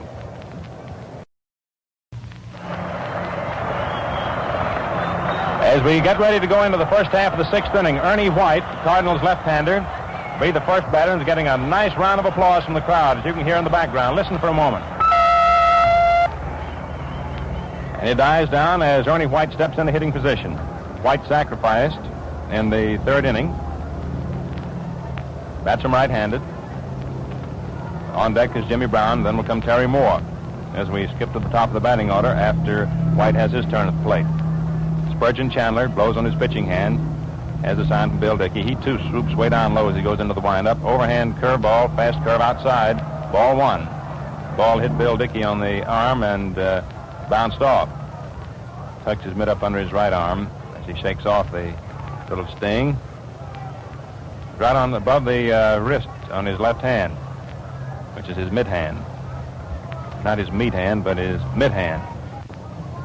The next pitch, outside, low, ball 2. 2-0 the count on Ernie White. Frankie Crosetti comes over from third, talking to Spurgeon Chandler. Frankie's a great holler guy. As Red indicated to you earlier, you can hear his shrill voice piercing the atmosphere way up here. Chandler throws. White takes a fastball right at the knees for a called strike. 2-1 the count. 1-0 the score, favor the Cardinals. First half of the 6th inning. Chandler working fast pitches. White takes the ball low outside. Ball 3. 3-1. Again, Crosetti moves over from third, talking to Chandler, encouraging his pitcher. Outfield playing Ernie White. Just a step or so toward right field. Chandler throws. White takes this one, and it's in there. Called strike. Makes it 3-2. Full count. So just as White ran the count out on Chandler, Chandler runs it out on White. And the payoff pitch. Swung on. There's a bounder out to short. Crosetti goes over, but Rizzuto in back of him takes it, throws to Pretty in time for the out. Rizzuto's been very busy afield. Threw out the side in the 2nd inning. Musial, Cooper, and Hop. Tossed Hop out again in the 5th, and White just now.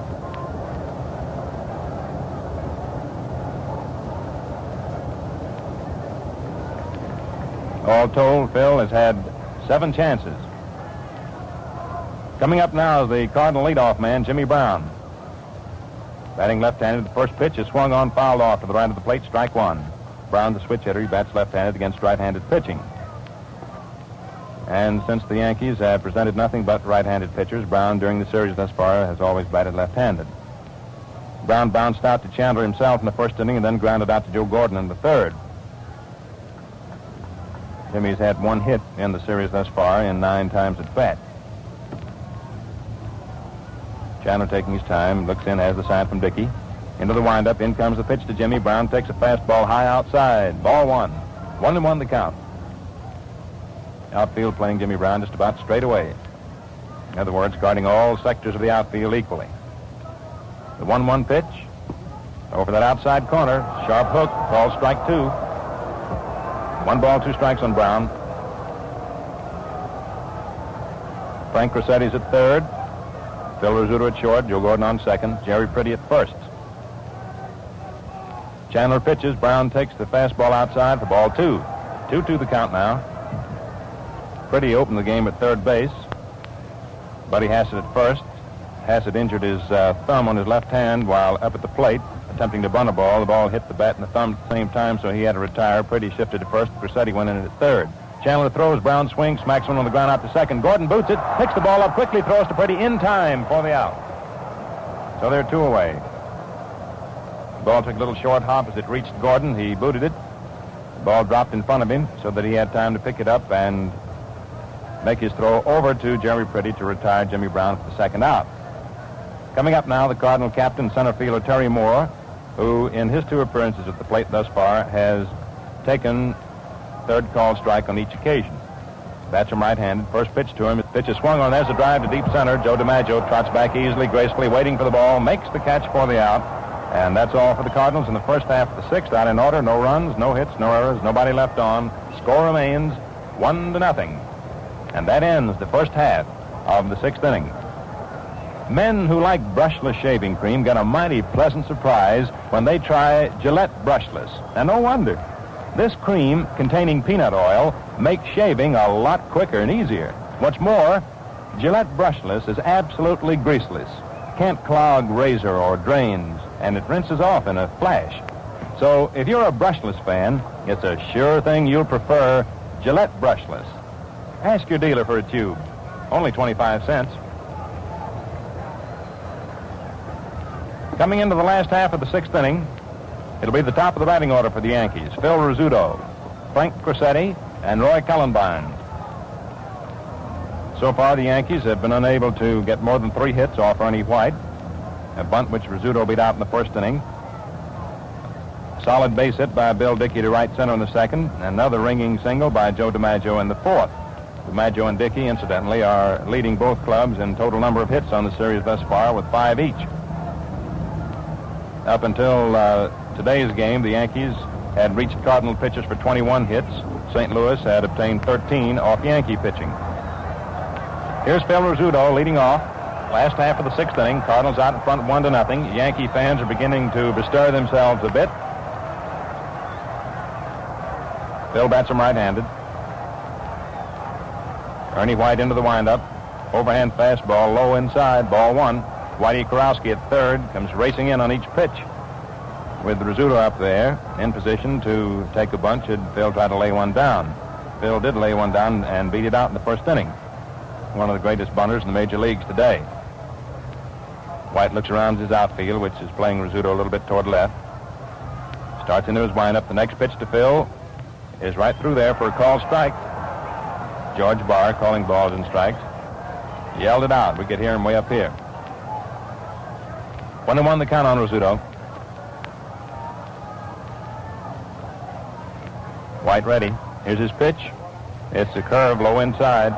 Ball 2 almost got that inside corner as it swept in toward Rizzuto. Phil Rizzuto at the plate, Frank Crosetti on deck, which is an interesting story in itself. You might say pupil and master, with the pupil having taken the master's place. Phil always admired Frank Crosetti greatly before he ever became a member of the Yankees. The next pitch to Rizzuto is high, ball 3.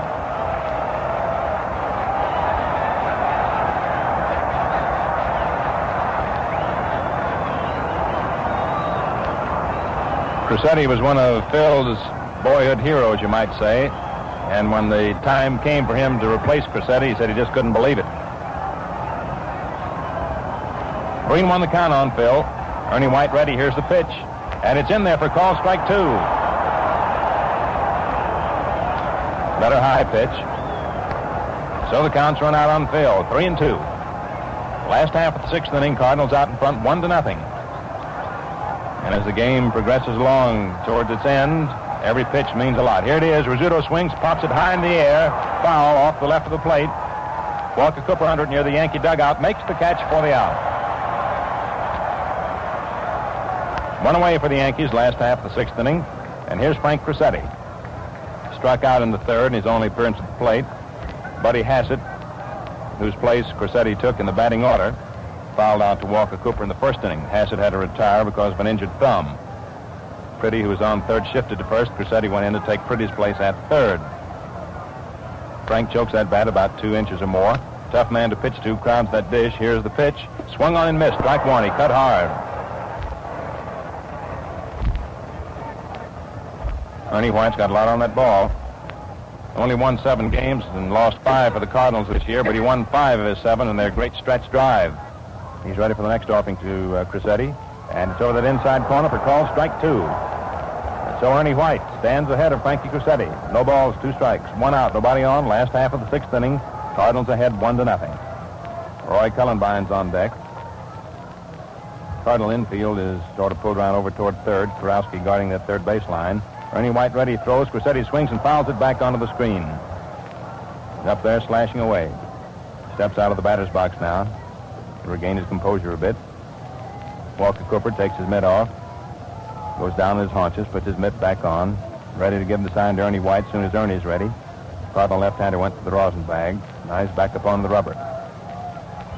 Cardinal pitchers have to take their signs off the rubber, playing in an American League ballpark. Here's the pitch. Crosetti swings and smacks one across the top and out to second. Jimmy Brown up with it, throws over to Johnny Hop, and Crosetti is out at first. So they're 2 away for the Yankees in the last half of the 6th inning.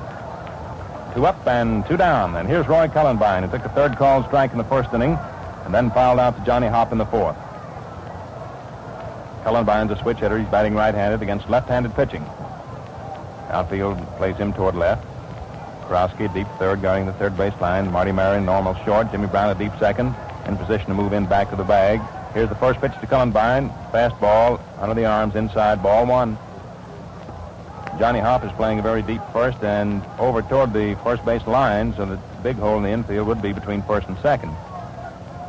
Ernie White continuously goes back to that rosin bag, kicking the dirt in front of the rubber. Fidgets around the mound quite a lot. He's all set. Into the windup. Whips the left arm around. The pitch is swung on the line drive out to center field, and it's in there for a base hit. Terry Moore waiting for the ball, takes it on 2 hops, throws into second. Cullenbine holds it first with a single to center, and that brings up Joe DiMaggio.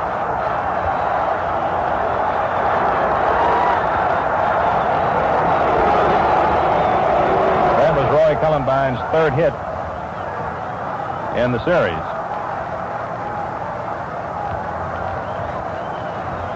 Two outs, Cullenbine on it first, and here's Joe DiMaggio, who struck out in the 1st inning, single to left in the 4th. Tying run is on at first base. There are 2 outs, outfield deep toward left for DiMaggio. Johnny Hopp is on at first base with Cullenbine. Ernie White takes the stretch, checks the runner. Pitches to DiMaggio, who moves away from a fast breaking curve inside. Ball 1.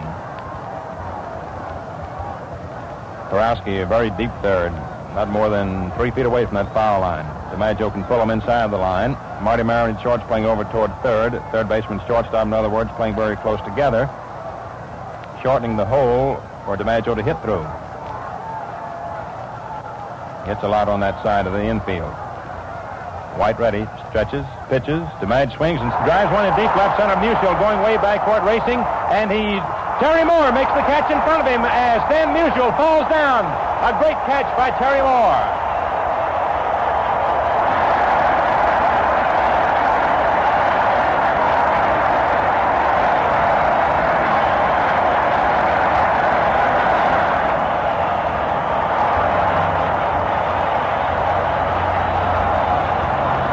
And Terry Moore has pulled one of the finest defensive gems of the World Series.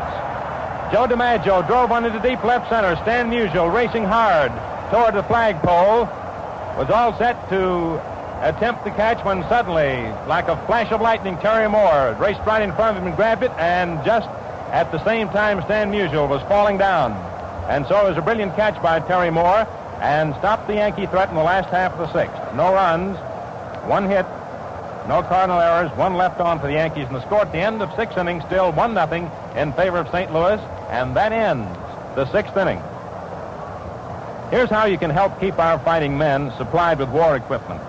Collect your old junk: scrap metal, rubber, rags, manila rope, burlap. Your discarded junk makes bombs, ships, and planes. Round up your junk right now. Sell it to your junk dealer. Give it to a local charity. Or take it to wherever you see the official Salvage Depot sign. Throw your scrap into the fight. Getting set now for the 7th inning, and the fans are still buzzing in the background over that sensational catch made by Terry Moore. As we get ready for the first half of the 7th inning, it's Enos Slaughter leading off for the Cardinals. Spud Chandler to the windup throws. The pitch is swung on and missed. Strike 1. Stan Musial is on deck. Then will come Walker Cooper.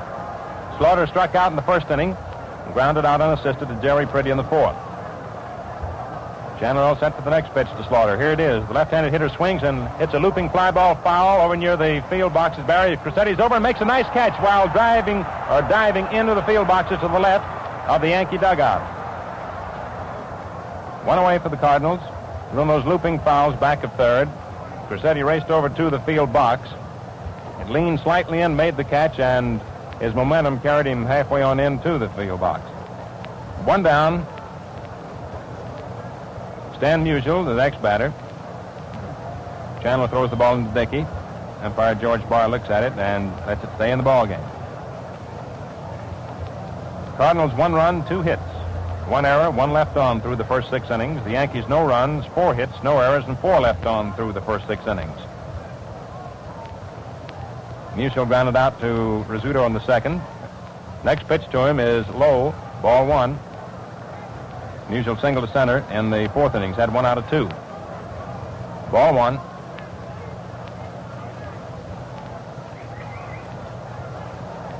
Chandler all set. Here's his pitch.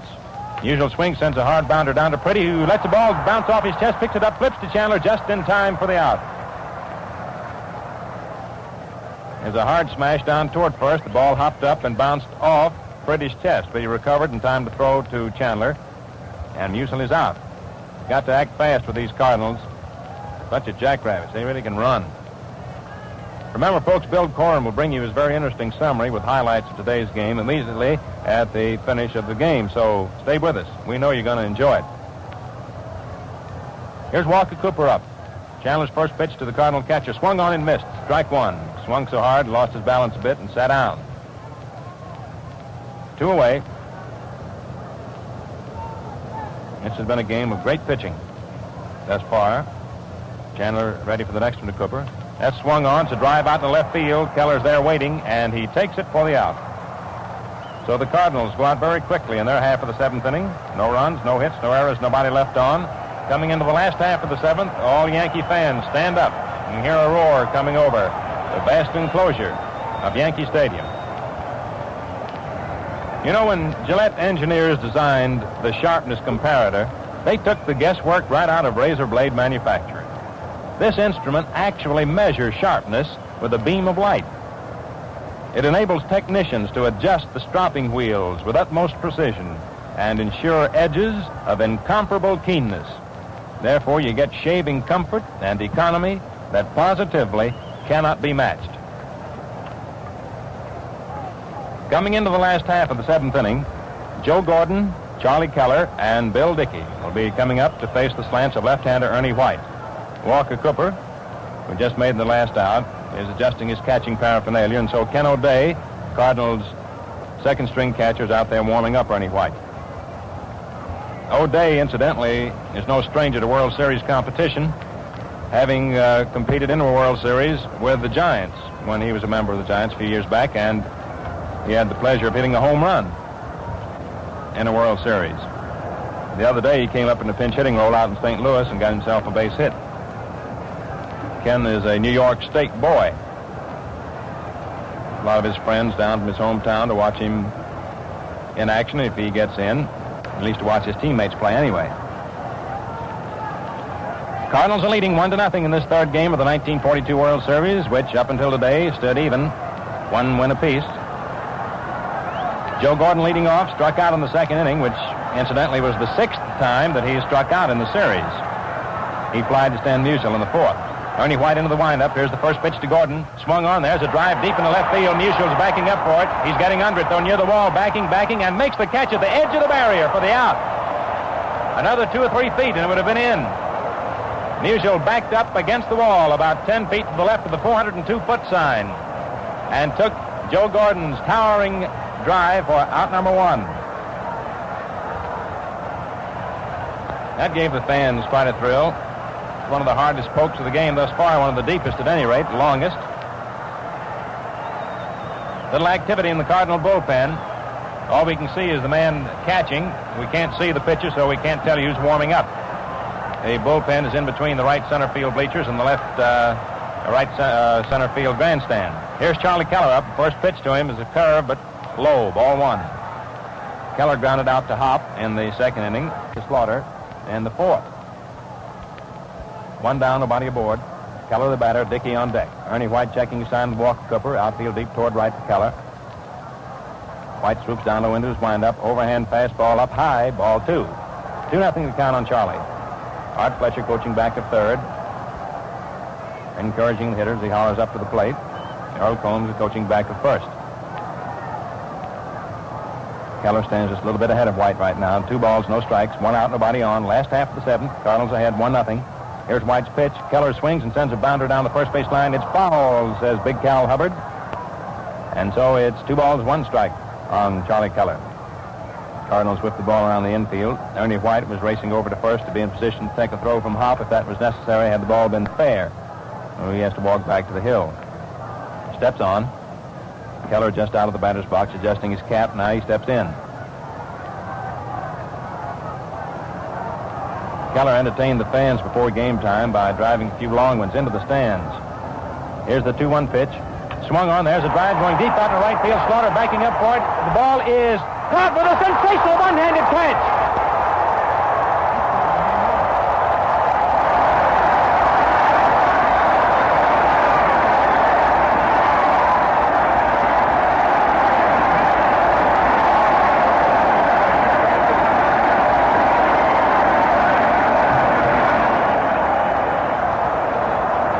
Slaughter just robbed Charlie Keller of a home run as he went back to the barrier in deep right field and made a glove-handed stab of Charlie Keller's vicious drive. There's a very low barrier, only about 3 or 4 feet high. And Enos Slaughter, as you can hear the crowd rumbling in the background, the cheers that followed that superb catch, robbed Charlie Keller of a round tripper. And so that's 2 sterling defensive plays that the Cardinals have come up with in the last 2 innings. Terry Moore on Joe DiMaggio's drive in the 6th inning, and Enos Slaughter on Keller's. And here's Bill Dickey up, and the first pitch is low outside for ball 1.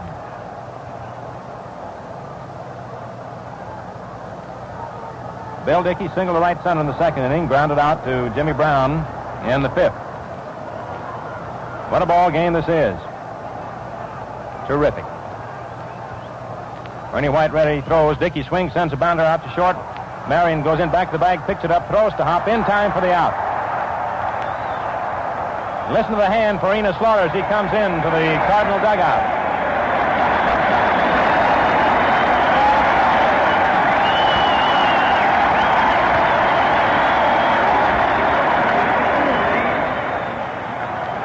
And that ends the 7th inning. You know, there's no guesswork about the proper tempering of Gillette steel. That's handled by automatic electric furnaces of Gillette's own design. Furthermore, samples from every coil of steel are submitted to the Vickers hardness tester. There are only a few of these costly instruments in the whole country, including one at the Bureau of Standards at Washington. Getting ready for the first half of the 8th inning. In this most closely contested of all the World Series games thus far, and one of the most brilliantly played defensively, especially by that Cardinal outfield thus far. Here is Johnny Hop leading off. His swings at the first pitch, sends 1-on-1 Hop out to Gordon. Gordon throws over to Pretty, and Hop is out at first. Hop having grounded out on his 2 previous appearances to Phil Rizzuto in the 2nd and 5th innings. Coming up now is Whitey Kurowski, whose walk led to the Cardinals' run in the 3rd inning, and who scored it himself. Popped out to Phil Rizzuto in the 5th inning. Bats him right-handed. Drives a long ball. Chandler's first pitch to him. Sweeping curve broke right over that inside corner. Belt high for a called strike. 1-0 in favor of the Cardinals. First half of the 8th. Chandler ready. Throws. It's another curve, a little bit high. Ball 1. 1-1 the count. Crosetti at 3rd, Rizzuto at short, Gordon at 2nd. Pretty on 1st. Yankee infield. Dickey catching, Chandler pitching. Keller in left, DiMaggio in center. Cullenbine in right. Outfield over toward left for Kurowski. Chandler ready. Pitches.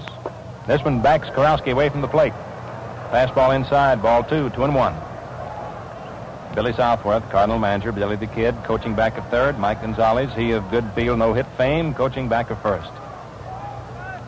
Here's the 2-1 pitch to Kurowski. It's high. Ball 3.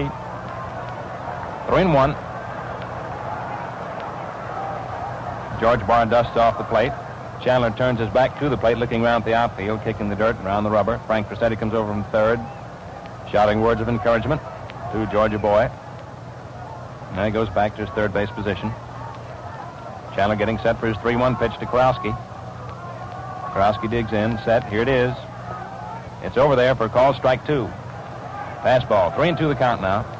String is run out on the Cardinal 3rd baseman. Marty Marion is on deck.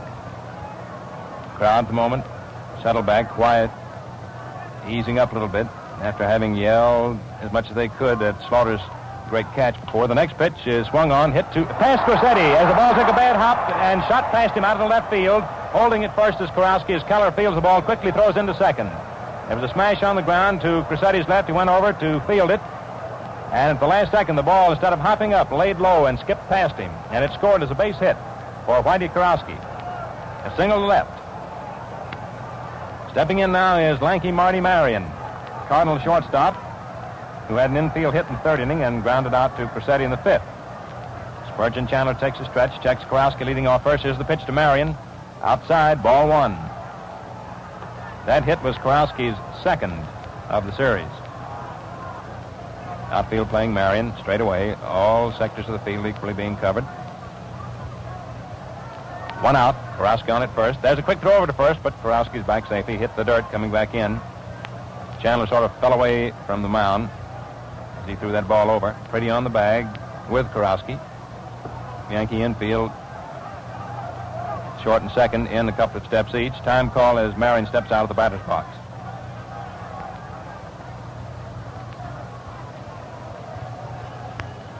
Now we're all set to resume action. Here's the pitch. Marion takes another one outside. Ball 2. Curveball broke too quickly.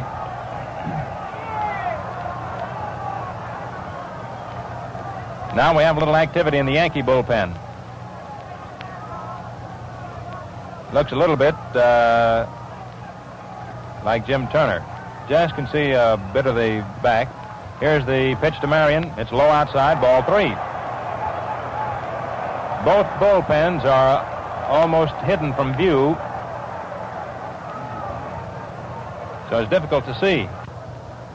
3-0 the count on Marion. Chandler taking his time right now. Remember to listen to Bill Corum's comments on the sensational fielding gems made by Enos Slaughter and Terry Moore immediately at the end of our play-by-play description. So stay tuned with it. Now we're all set for the 3-0 pitch to Marion. Karowski leading off first. Here it is. And it's through there for a called strike. 3-1.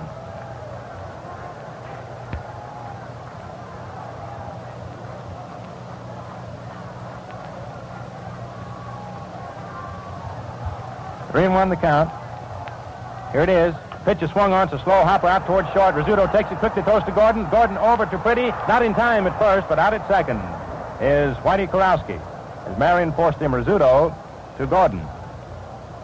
Gordon pivoted, relayed over to Pretty, but not in time to nip Marion, who wasted no time getting down to first base. We're waiting for Ernie White to come up, and here he comes out of the Cardinal dugout with the cheers and applause of the fans. Allowed but 4 scattered hits. Has blanked the Yankees through 7 innings. Throws left-handed, but he bats him right-handed. There are 2 outs now. Marion's on at first base. Chandler takes his stretch. Here's his pitch to White. It swung on and fouled off into the stands over the Cardinal dugout. A little scramble for the ball as always. Fans have a lot of fun going after those. Chandler is standing back the hill looking out in center field and motions into the plate that he wants another ball. So he throws it into Dickey. George Bart takes a new one out of his pocket, gives it to Bill, and Bill throws it out to Spurgeon. As most of you people probably know, at St. Louis they use the National League baseball. And here at the Yankee Stadium, with the home team being the American League team, they're using the American League ball, which to all intents and purposes is just about the same, although Red Ruffing was telling me that the National League ball felt a little bigger to him because the seams are raised a little higher. Chandler's in no hurry. He's taking his time, taking too much time for Ernie White, who steps out of the batter's box. Time is called. Now White steps back in. Marion leads off first. Stretched by Chandler, the pitch to White. White starts to cut, but changes his mind. The pitch goes outside. The ball 1. 1-1 the count. Activity in both bullpens. Chandler again takes a stretch. Here's the pitch. White swings and hits a high pop-up back to the plate. Dickey coming back toward the screen, still coming, has his eye on the ball, and he makes the catch for the out. White fouls out to Dickey. So that's all for the Cardinals in the first half of the 8th inning. No runs, 1 hit, no Yankee errors, 1 man left on base for St. Louis. The score, 1-0 favor the Cardinals at the end of 7 1/2 innings. That ends the first half of the 8th inning. For the special benefit of listeners who tuned in late, here's a way to get easier shaves. Probably a lot of you men have already guessed what I'm going to say, because I'm thinking of Gillette shaving cream, lather or brushless. Now, I happen to go all out for brushless, so I want to tell you about that. This cream contains peanut oil. It's free from grease, has a pleasant, refreshing scent, and rinses off instantly. Consequently, it can't clog razor or drains. Best of all, Gillette brushless holds plenty of moisture, does a real job of beard softening. And you know, it's really the water that prepares your whiskers for the razor. Now, it's easy to prove everything I've said. Get a tube of Gillette brushless shaving cream. It costs nothing extra, 25 cents, or 33 cents for the giant-size economy tube. We're all set now for the last half of the 8th inning. As this tremendously exciting and hotly contested game moves right down toward its finish, last half of the 8th, Jerry Pretty leading off the Yankees. Chandler's the next scheduled hitter, then Phil Rizzuto. Whether or not Chandler will bat remains to be seen. Left-hander Ernie White goes into his windup. Here's the pitch to Jerry Pretty. Jerry swings and hits a high pop-up out toward second base. Jimmy Brown calls for it. Under it, waiting, still waiting, and makes the catch for the out. So there's one away. Jerry Pretty pops to Jimmy Brown on the first pitch. And Red Ruffing's going to come out to bat for Spurgeon Chandler. Charlie Ruffing is going to come out and do some pinch hitting.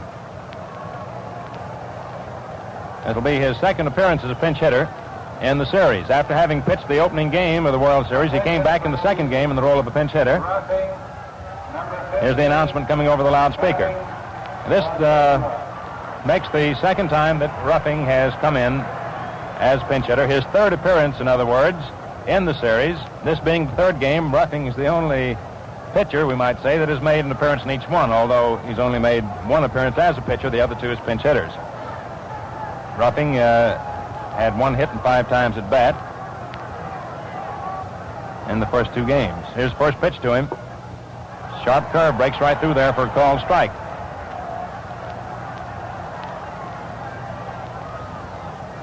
Outfield plays Ruffing a little bit toward right and center and right. Not too much so in left. Here's White's pitch. Ruffing takes it, and it's low. Ball 1. 1-1 the count.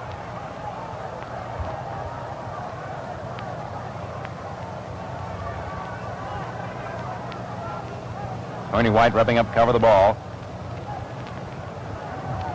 Every pitch carries a lot of extra responsibility right now. Here's the 1-1 pitch to Ruffing, and it's over that outside corner for called strike 2. Ruffing steps out of the batter's box for a moment to remonstrate a bit with umpire George Barr. Now he moves back into batting position. 1 ball, 2 strikes. Ruffing batting for Chandler. Cardinal left-hander working easily, smoothly, confidently. Sweeps down low into the windup. Here's his pitch. Ruffing swings and he misses. Strike 3. And that's Ernie White's 6th strikeout. And that makes the 18th Yankee to have gone down by way of strikeouts in the series. 14 Cardinals have struck out in the series. White struck out 6. Chandler struck out 3 in this particular game. Here's Phil Rizzuto up, 2 outs, nobody on. First pitch to Phil is swung on. It's a pop-up foul back to third. Karowski racing over near the field boxes, trying to get under it. Leans into the boxes, but can't get it as the ball drops into the runway between the field boxes and the first row of reserve seats right behind them. Made a nice effort. 1 strike on Rizzuto. Phil beat out a bunt in the first inning for a hit, lined to Karowski in the third, and fouled out to Walker Cooper in the 6th. 2 outs, nobody on. Last half of the 8th inning, Cardinals clinging to that 1-run lead, which they established in the 3rd inning. White ready. Here's the pitch to Rizzuto. It swung on to line drive over. Marin's head out into left center field for a base hit. Terry Moore quickly races over in front of Musial, fields the ball on the roll, throws into second, and Rizzuto holds on at first with a line single to left center. That Terry Moore really covers ground. Coming up is Frankie Crosetti. Crosetti has only been at bat twice. He didn't come into the ball game until the 2nd inning. Struck out in the 3rd, grounded out to Jimmy Brown at second base in the 6th. Bats him right-handed. That's the Yankees' 5th hit off Ernie White. There have been 8 hits in the ball game all told, 3 for St. Louis. We'll have a new pitcher for the Yankees going into the 9th inning with Chandler having been removed for a pinch hitter. White takes a stretch, checks Rizzuto. Here's the pitch to Crosetti, and it's in there for a called strike. Frank definitely crowds that plate. Doesn't give the pitcher too much room to throw that ball through. Chokes that bat a couple of inches. Tying runs on it, first base, 2 outs. Hop on the bag with Rizzuto. White takes a stretch, checks Phil. There goes Rizzuto. The pitch is swung on to roller down toward third. Karowski's up with it. There's his throw over to Hop in time for the out.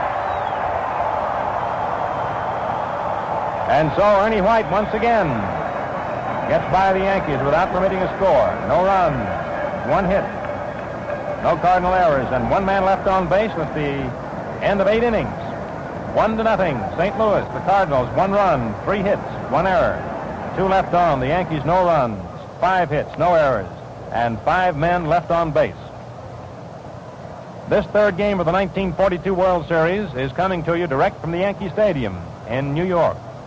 And now we're going to pause 10 seconds for station identification. This is Mutual. This is WGN, the voice of the people, Chicago. Brewer, number 24. As we come into the first half of the ninth inning, the new pitcher for the Yankees will be Marvin Brewer, a curveball specialist. Spurgeon Chandler removed for a pinch hitter in the last half of the eighth inning, thus worked 8 innings, allowed but 3 hits, walked only 1, and struck out 3 while giving up 1 run. So as the situation now stands, it's Chandler's ball game to lose. He lost the only game the Yankees lost in the 1941 World Series. Marvin Brewer's come in to relieve him. Brewers won 8 games and lost 9 on the regular season. Lost a lot of tough ball games. Pitches a very good curveball, one of the finest in the major leagues. He's a right-handed pitcher from Rollo, Missouri, incidentally, which is closer to the Cardinals' home ballpark, Sportsman's Park, than it would be to the Yankee Stadium. Then hometowns don't always dictate the place where a ball player is going to play his baseball. As we go into the ninth inning for the Cardinals, it'll be the top of their batting order: Jimmy Brown, Terry Moore, and Enos Slaughter. For those of you who might have tuned in late, wondering how the Cardinals got their 1 run, which is the only run in the game, in the third inning, Kurowski walked, went to second as Marion topped the pitch down toward third and beat it out for a hit. White sacrificed Kurowski to third, Marion to second, and while Brown was grounding out to Gordon, Kurowski came home from third. And that's the only run of the game thus far. So we're all set now for the first half of the ninth inning. Jimmy Brown up. Marvin Brewer, right-hander, throws. It's a curve swung on, lined over Gordon's head out in the right center for a base hit. Joe DiMaggio races over, fields it on the roll, throws quickly into second, and Brown holds it first after taking his turn with a single to right center.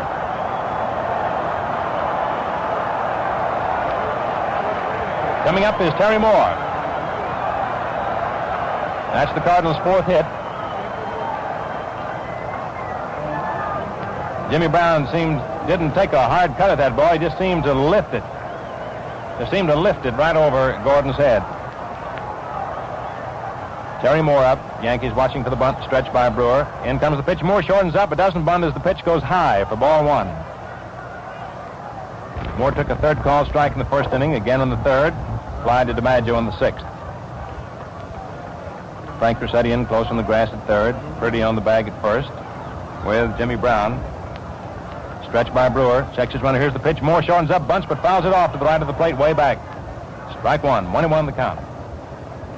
Marius Russo, the left-hander, is throwing in the bullpen for the Yankees. We can just see the top of his head and his arms. It slings around. Someone else warming along just to his left. We can see the arm go up occasionally, but that's all we can see of that particular pitcher. First half of the ninth, Cardinals ahead 1-0. Nobody out. Jimmy Brown on at first base. That was Brown's 2nd hit of the series. Brewer takes his stretch, checks his runner, then pitches. Moore shortens up, bunts out in front of the plate. Brewer quickly picks it up. His throw is to second base to Rizzuto. In time for that, and then the decision is changed. And safe at second is Jimmy Brown, as George Majorkirth, after having called him out, quickly changed and went down with the hands. And all hands are safe.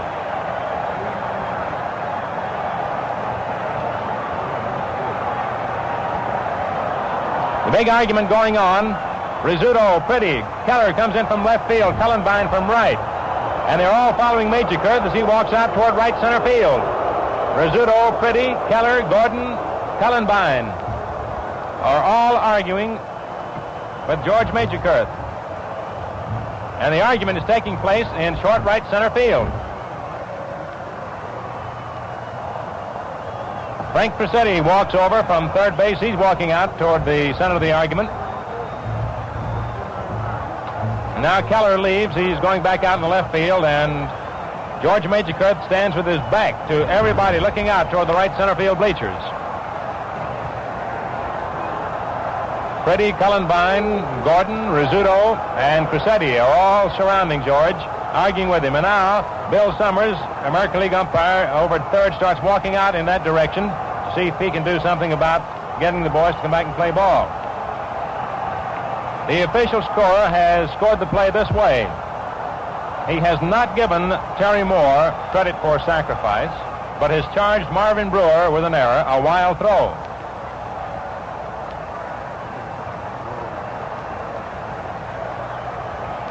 The throw was a little wide of the bag, pulled Rizzuto off, so apparently Major's decision was based on this fact, that though the ball may have arrived ahead of the runner, Jimmy Brown, the throw being wild, pulled Rizzuto's foot off the bag, and therefore Brown was safe.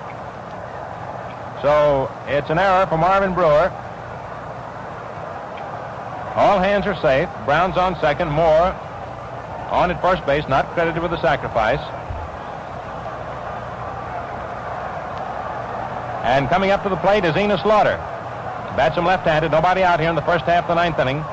Runners lead off. The pitch is outside. Ball one. Slaughter shortened up as if he's going to try a bunt. Frank Crosetti is in close at third to watch for a bunt. Jimmy Brown leads off second. Terry Moore off first. Nobody out. First half of the ninth. Cardinals lead 1-0. Brewer takes his stretch, checks his runners, pitches, and the pitch is bunted foul off the right of the plate by Slaughter for strike one. 1-1 the count. Marvin Brewer's in trouble here in the ninth inning, having come in to take the place of Spurgeon Chandler, who permitted the Cardinals but 3 hits over the first 8 innings, was removed for a pinch hitter in the last half of the 8th. 1-1 the count on Slaughter. On deck is Stan Musial. Jimmy Brown leads off second. Terry Moore off first. Brewer takes his stretch. Here's the pitch. It's swung on and fouled back by Slaughter for strike 2. Billy Southworth changed up, called off the bunt, and ordered Slaughter to swing away. 1 ball, 2 strikes on the Cardinal right fielder. What a superb catch he made. Bill Corum, whose highly interesting summary will come on immediately at the end of this game, will have a lot to say about it, we're sure. Brewer looks around the outfield. Now he's ready. Looks in, gets the sign from Dickey. There's Brown leading off second again. Terry Moore off first. In comes the pitch to Slaughter. He swings on it. There's a smash past Rizzuto out to center field for the base hit. Brown rounds third on his way to score. DiMaggio throws into third as Terry Moore goes in, and he's safe at third. And into second on the throw to third went Enos Slaughter. And Crosetti pushes Bill Summers, the umpire, and Bill Summers pushes Crosetti back. And there goes Joe McCarthy out to join in the argument. And Joe Gordon comes over from second. And the argument rages at third base. And there's Crosetti taking off his glove, and Art Fletcher comes racing out from the Yankee dugout. And Bill Summers is walking away from Crosetti and Fletcher and McCarthy and Gordon. And there's Fletcher and Crosetti gesticulating wildly as they argue with Bill Summers. And Joe McCarthy's right out there spearheading the attack as he moves in between Summers and Fletcher. Each one of the 4 trying to move in front of the other to talk to Summers. And Frank Crosetti, as the decision was made at third, slammed the ball down hard on the ground and then quickly picked it up, realizing the time had not been called. We couldn't tell you about it at that moment because play was still going on. Slaughter was going into second on the throw to third, and in from second on the hit came Jimmy Brown. The Cardinals lead 2-0. Meantime, Bill Summers walking along the left field line, and Crosetti still after him, and Art Fletcher pulls Frankie away. And he and Joe McCarthy are still going after Bill Summers, arguing with him. Joe DiMaggio has come over from center field, standing just on the fringe of the circle with Summers, McCarthy, and Fletcher. Were DiMaggio and Rizzuto and Gordon and Twitty, but now the argument is all over. The runners return to position, or rather the players return to their positions. Joe McCarthy walking back toward the Yankee dugout, stops for a moment as Billy Southworth in the meantime is chatting with Terry Moore, who's on to third base. On at second base is Enos Slaughter. Nobody out here in the ninth inning. Cardinals are leading 2-0. And so Enos Slaughter, single to center. Scoring Brown from second, is credited with a run batted in. That for Slaughter is his 3rd hit of the series. And his first run batted in. Jerry Pretty is just now getting back over to first base. Meantime, Joe Gordon is still arguing with George Majorkurth at second base, and we're waiting for them. They're standing toe-to-toe and talking it out. And now Gordon has finished arguing with Majorkurth. Goes back to his position. Cullenbine trots out into right field, and we'll be ready to continue play here in the ninth inning. And at this point, Art Fletcher comes out of the Yankee dugout. That possibly may be all for Marvin Brewer. I think that'll be all for Marvin Brewer. The official scorer, as we've already indicated to you, has given Slaughter a single. He went to second on the throw to third. So Fletch comes out to talk to Bill Dickey.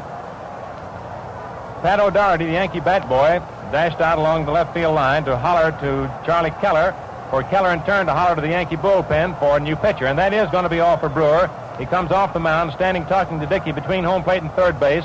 George Levy, the fellow here at the stadium, goes out to ask George Barr just what the change is going to be. He in turn will carry the message over to the public address announcer. Still waiting for the new Yankee pitcher to make his appearance so we can tell you who it is. Charlie Keller has gone out to the little barrier in front of the runway, which leads into the bullpen here at the stadium, calling for the proper pitcher, and here he comes. Jim Turner, I believe, or Johnny Murphy, is so far away we'll have to wait till they get a little bit closer. Situation here in the ninth inning, though, is 1 run in for St. Louis. They lead 2-0. Here's the announcement of the new pitcher. Turner. It is Jim Turner. Number 30. Now pitching for New York. It is Jim Turner coming in to make his debut in this current World Series, but not his first World Series. You remember he was with the Cincinnati Redlegs in the 1940 World Series, started a game against the Detroit Tigers. Jim Turner, the milkman, who along with Lou Fetty, you'll remember years ago with the Boston Braves, started the baseball world when these two veteran rookies each won 20 games for the Boston Braves. So here's Jim Turner coming in to take over in the ninth inning. Marvin Brewer, who started the ninth inning after Chandler had been removed for a pinch hitter, thus has not pitched any part of an inning, there being nobody out. However, during the time he was on the mound, he allowed 2 hits. Didn't walk anybody, no strikeouts. And at the moment has allowed 1 run. 1 run has been scored while he was on the mound. And so we're going to have another little wait here while Jim Turner loosens up. In the meantime, we have on third base Terry Moore, who went from first to third on Slaughter's single, which scored Brown from second. Slaughter himself took second on the throw to third, which stirred up all the argument. Frank Crosetti, of course, claiming that he had Terry Moore out. Umpire Bill Summers of the American League, who called the play, said no, and then the argument raged. Now, don't forget, folks, while we have a moment here, tomorrow we take the air a half hour later than today. So make a note now to be with us at 1:45 Eastern Wartime. Remember, 1:45 Eastern Wartime tomorrow afternoon for the 4th game of this 1942 World Series, which promises to go down in history as one of the greatest of all time. Certainly the way the games have gone thus far have been fireworks galore. Stan Musial will be the first man to face Jim Turner. Jim is what you might call a spot pitcher, a good control pitcher. He has a peculiar knack of raising that left knee of his high almost up to his midsection before throwing the ball. And to a batter, it often looks as if that pitch is coming off of Jim's knee, right in behind it. And with men on second and third, nobody out, Stan Musial is to get an intentional pass. There's the first wide one. With a left-handed hitter up there, they're going to walk Musial to load the bases, first base being open, setting up possible plays at any base. There's the second wide one, Turner getting set for the third wide one to Musial. There it is. So those ever keeping score put down base on balls for Stan Musial, an intentional pass. And the fourth wide one. That loads him up. Musial's on it first. He's walking down. Slaughter's on it second.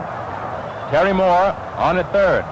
And the batter is Walker Cooper. Billy Southworth comes up the line from third base to talk to his catcher.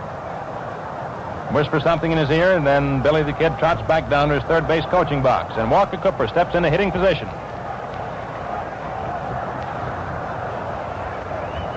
So the Cardinals are leading 2-0. It's the ninth inning. Nobody out, bases filled. Yankee infield halfway in for a play at the plate. The first pitch to Walker Cooper. Swung on and missed. Strike 1.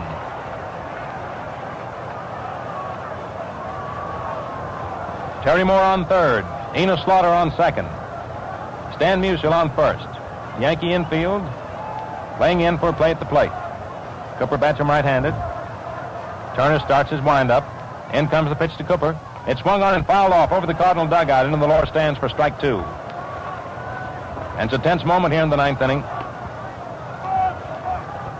Cardinals have a chance to blow the game wide apart.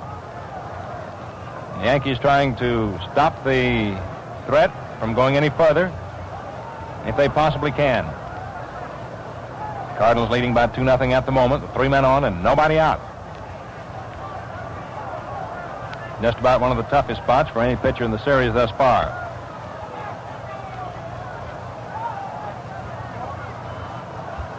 Turner hollered something up to Dickey as he started his windup. In comes the pitch. Cooper swings and hits a pop fly out in the short center. DiMaggio coming hard, getting under it, makes the catch, and there's no advance.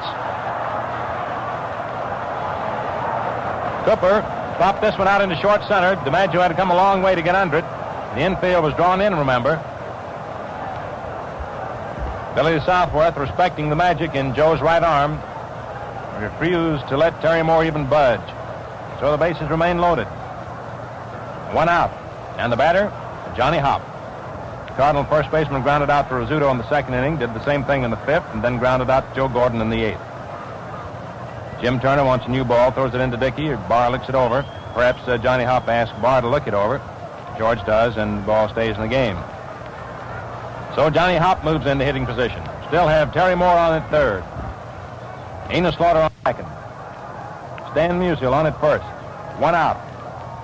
Yankee infield still drawn in. Not entirely in, but about halfway. A little better than half. In position for a play at the plate or to start a possible double play if the opportunity presents itself. Turner the wind-up pitches. Hopp takes this one, a slow curve, a little bit high for ball 1. Jim pitching carefully, taking his time. Trying not to make any pitch any too good at all. As a sign from Dickey, runners lead off. In comes the pitch. It's swung on. It's a fly ball going out into left center field. Charlie Keller's getting under it. Terry Moore waiting to tag up. There's the catch. Here comes Moore to the plate. In comes the throw, and it is in time for the out. It's a double play.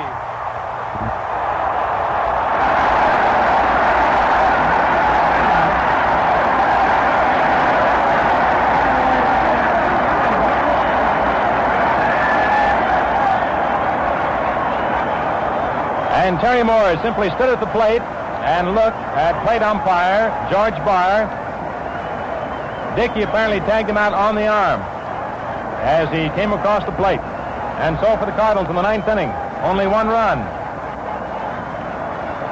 2 hits, 1 Yankee error, and 2 men left on base. And the milkman, Jim Turner, came in and put out the fire with the bases loaded and nobody out. He got him out without allowing a run.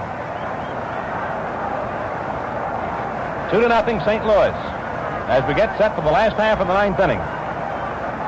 Say, folks, you know, presents for men in our armed forces overseas must be mailed immediately to ensure delivery by Christmas. Remember this to avoid disappointment. And remember also that razor blades are at or near the top of every serviceman's list of desired gifts. This 3rd game of the 1942 World Series comes to you direct from the Yankee Stadium in New York. We're going to pause 10 seconds for station identification. This is Mutual. This is WGN, the voice of the people, Chicago.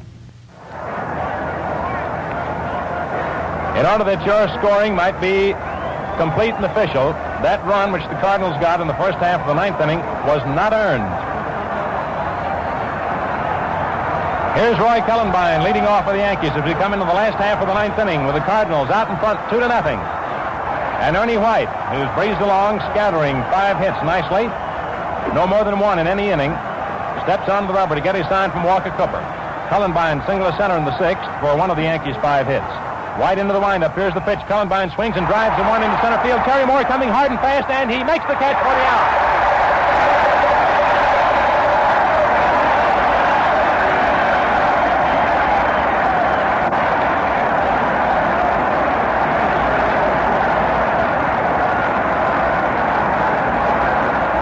And the thousands of people who are here at the jam-packed Yankee Stadium today, if they didn't know before, know now why Terry Moore is considered one of the game's greatest defensive center fielders. He's been superb. And here is the Yankee Clipper Another great center field. And the first pitch to Joe DiMaggio swung on and fouled back onto the screen. Strike one. It's the last half of the ninth inning. The Cardinals are leading 2-0. Riding the crest of the momentum they gained in clipping the Yankees in the second game of the World Series in St. Louis. Behind the great pitching of left-hander Ernie White, they've come along here to the ninth inning with one out, leading 2-0. DiMaggio at plate, Joe Gordon on deck. Ernie White still bearing down. And his next pitch to DiMaggio is low outside for ball one. DiMaggio struck out in the first inning, single to left in the fourth, and had Terry Moore make a great catch of a drive of his in the sixth inning. White checking with Walker Cooper, has his sign, leans forward, goes into the windup, whips the left arm around. DiMaggio takes a fast one low inside for ball two. 2-1 the count on Joe. Steps out of the batter's box for a moment, gets a little dirt on his hands, adjusts his cap as he steps back into hitting position. The outfield deep over toward left. White to the rosin bag to give it a little touch. He's still cool and calm. Working steadily and heavily. Blows in his pitching hand. Leans forward, goes into that windup. DiMaggio's head at the plate. Here's the pitch. It swung on. It's a drive on the left field for a base hit. Stan Musial getting in front of the bounder, picks it up, throws into second. DiMaggio holds on it first with a single to left. His second hit of the game and his seventh of the series. His sixth of the series. Check that. Coming up now is Joe Gordon. One out, last half of the ninth inning. Gordon struck out in the second inning. Fly to Musial in the fourth, and fly to Musial in the seventh. Gordon bats him right-handed. Yankee fans are beginning to yell. A sustained yell, if I might call it that. DiMaggio leads off first base. Outfield deep toward left for Gordon. The stretch by Ernie White, the pitch. Gordon swings and misses. Strike one. And the tension mounts here in the last half of the ninth inning. Ernie White bearing down.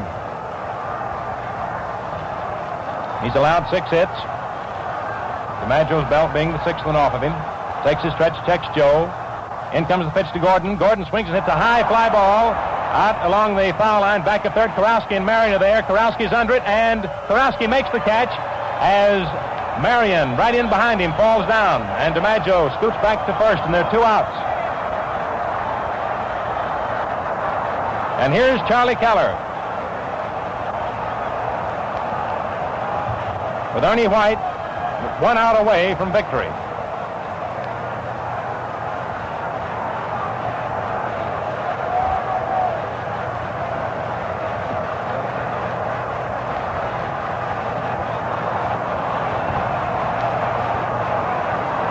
Ernie White is taking his time. So is Charlie Keller stepping in.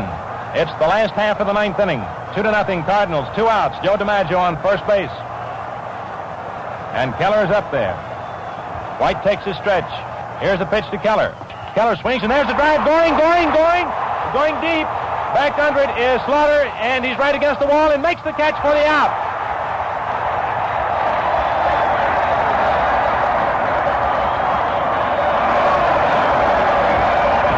And the ball game is over, and the Cardinals win it 2-0 in the last half of the ninth inning for the Yankees. No runs, 1 hit, no errors, 1 man left on. And the Cardinals move ahead in the series 2-1 as they shut out the Yankees 2-0. And now stepping in another moment will be Bill Corum with his summary of today's game. Well, this gives me a final chance to tell you a simple way to get several extra shaves with every Gillette Blue Blade. And believe me, that's something important to know. Take a look, and you'll see that the Gillette Blue Blade has marks resembling the Roman numerals 1 and 2 on the ends projecting beyond your razor. These identify the edges and enable you to shave one side of your face with one edge, the opposite side with the other, giving both equal use. The effect is much the same as crisscrossing your automobile tires for extra mileage. You get a number of additional shaves, and that saves blades. Try this simple, thrifty way of conserving Gillette Blue Blades. You'll find that it pays a real bonus in extra shaves and comfort, too.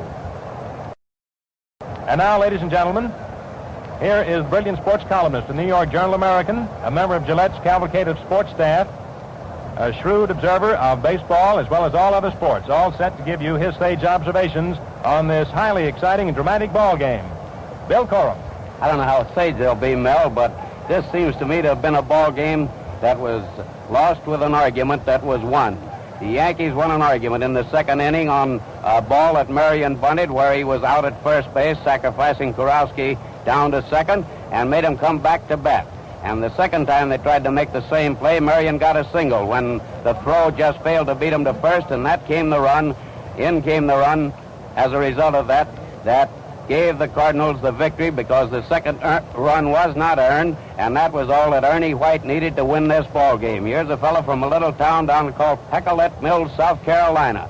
About 1,500 folks down there. Got a growing youngster of his own, a pitcher too, named Joe Dan, who pitched one of the greatest games that's been seen in the World Series in, I don't know how long, because not since 1926, as some of you know, have these Yankees been shut out in a World Series ball game. They'd gone 42 times before Ernie White stepped in there this afternoon and set them back. And even at that, his pitching was no better than that of his rival Spurgeon Chandler of Moultrie, Georgia, who gave the Cardinals, the victorious Cardinals, only 3 hits before he left the game and was just a superb pitcher every step of the way. Now, as I tell you, the last run was not earned because Brewer threw wide to second base in an effort to make a force play, but it really didn't matter because save for DiMaggio, who's hitting beautifully in this series, White had the Yankees right on the arm, right in that big glove of his, and the Cardinals are now surging along with another pitcher just like him to come back tomorrow, very, very much like him. In fact, Max Lanier pitches the same sort of ball and looks a good deal like him, and it looks to me, as I said in the opening talk before the game, that whoever won this game was going to have a big edge.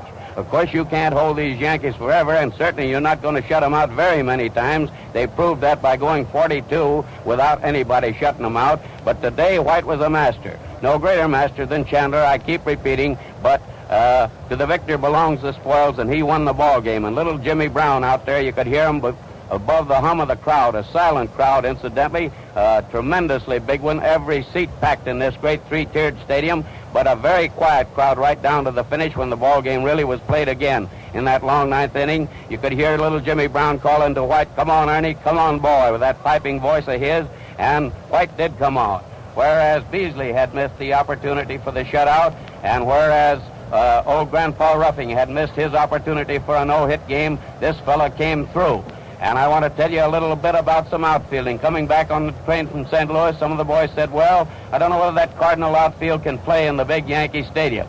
Well, they made 3 plays, one after the other, starting with Terry Moore, who went back as usual to take DiMaggio's bid for at least a triple and maybe a home run inside the park over his shoulder, going at full tilt. Then the very next ball in the next inning was driven practically to the left field barrier. Musial went up and pulled it down, and then the next drive, just to make it even all around and show that any one of the boys could do it, was laid up against the right field fence, and there was Enos Country Slaughter to grab that one. If you can play any better center field, incidentally, than Mr. Terry Moore can play, well, then you can have the marbles for me, because I think here are the 2 greatest fielding center fielders that ever hooked up in any World Series, DiMaggio and Moore. Moore's got a little bad leg right now, but it didn't show this afternoon. He was all over the ballpark to take that first hit in the 9th inning. He came charging in. He can throw just like DiMaggio can throw, and DiMaggio proved it again this afternoon because when a short fly was hit out to him with the bases loaded in the 9th, nobody moved, and quite rightly. Mr. Southworth knew that that was no chance, no time to take a chance. They took it on the next one, and Moore was thrown out at the plate on a very close play. But as it turned out, it didn't matter, and so the ball game wound up 2-0, and the totals as I have them, and I think they're correct, 2, 5, 1, and 4. 2 runs, 5 hits, 1 error, 4 left for the Cardinals. For the Yankees, 6, 1, and 6, no runs, 6 hits, 1 error, and 6 left. That's the correct totals. The time of the game was 2:30, and of course the losing pitcher was Chandler, who did pitch such superb ball this afternoon. Well, fans, that's the story. But tomorrow is another day, and what a game we should have out here at the stadium. Now make a special note of this. We come on the air at 1:45 Eastern War Time. So be with us, and we'll have fun. I'll repeat the starting time once again, 1:45 Eastern War Time. Until then, smooth sailing, smooth shaving, and good afternoon from your host, the Gillette Safety Razor Company, Red Barber, Mel Allen, and Bill Corum. This is Mutual. This is WGN, the voice of the people, Chicago.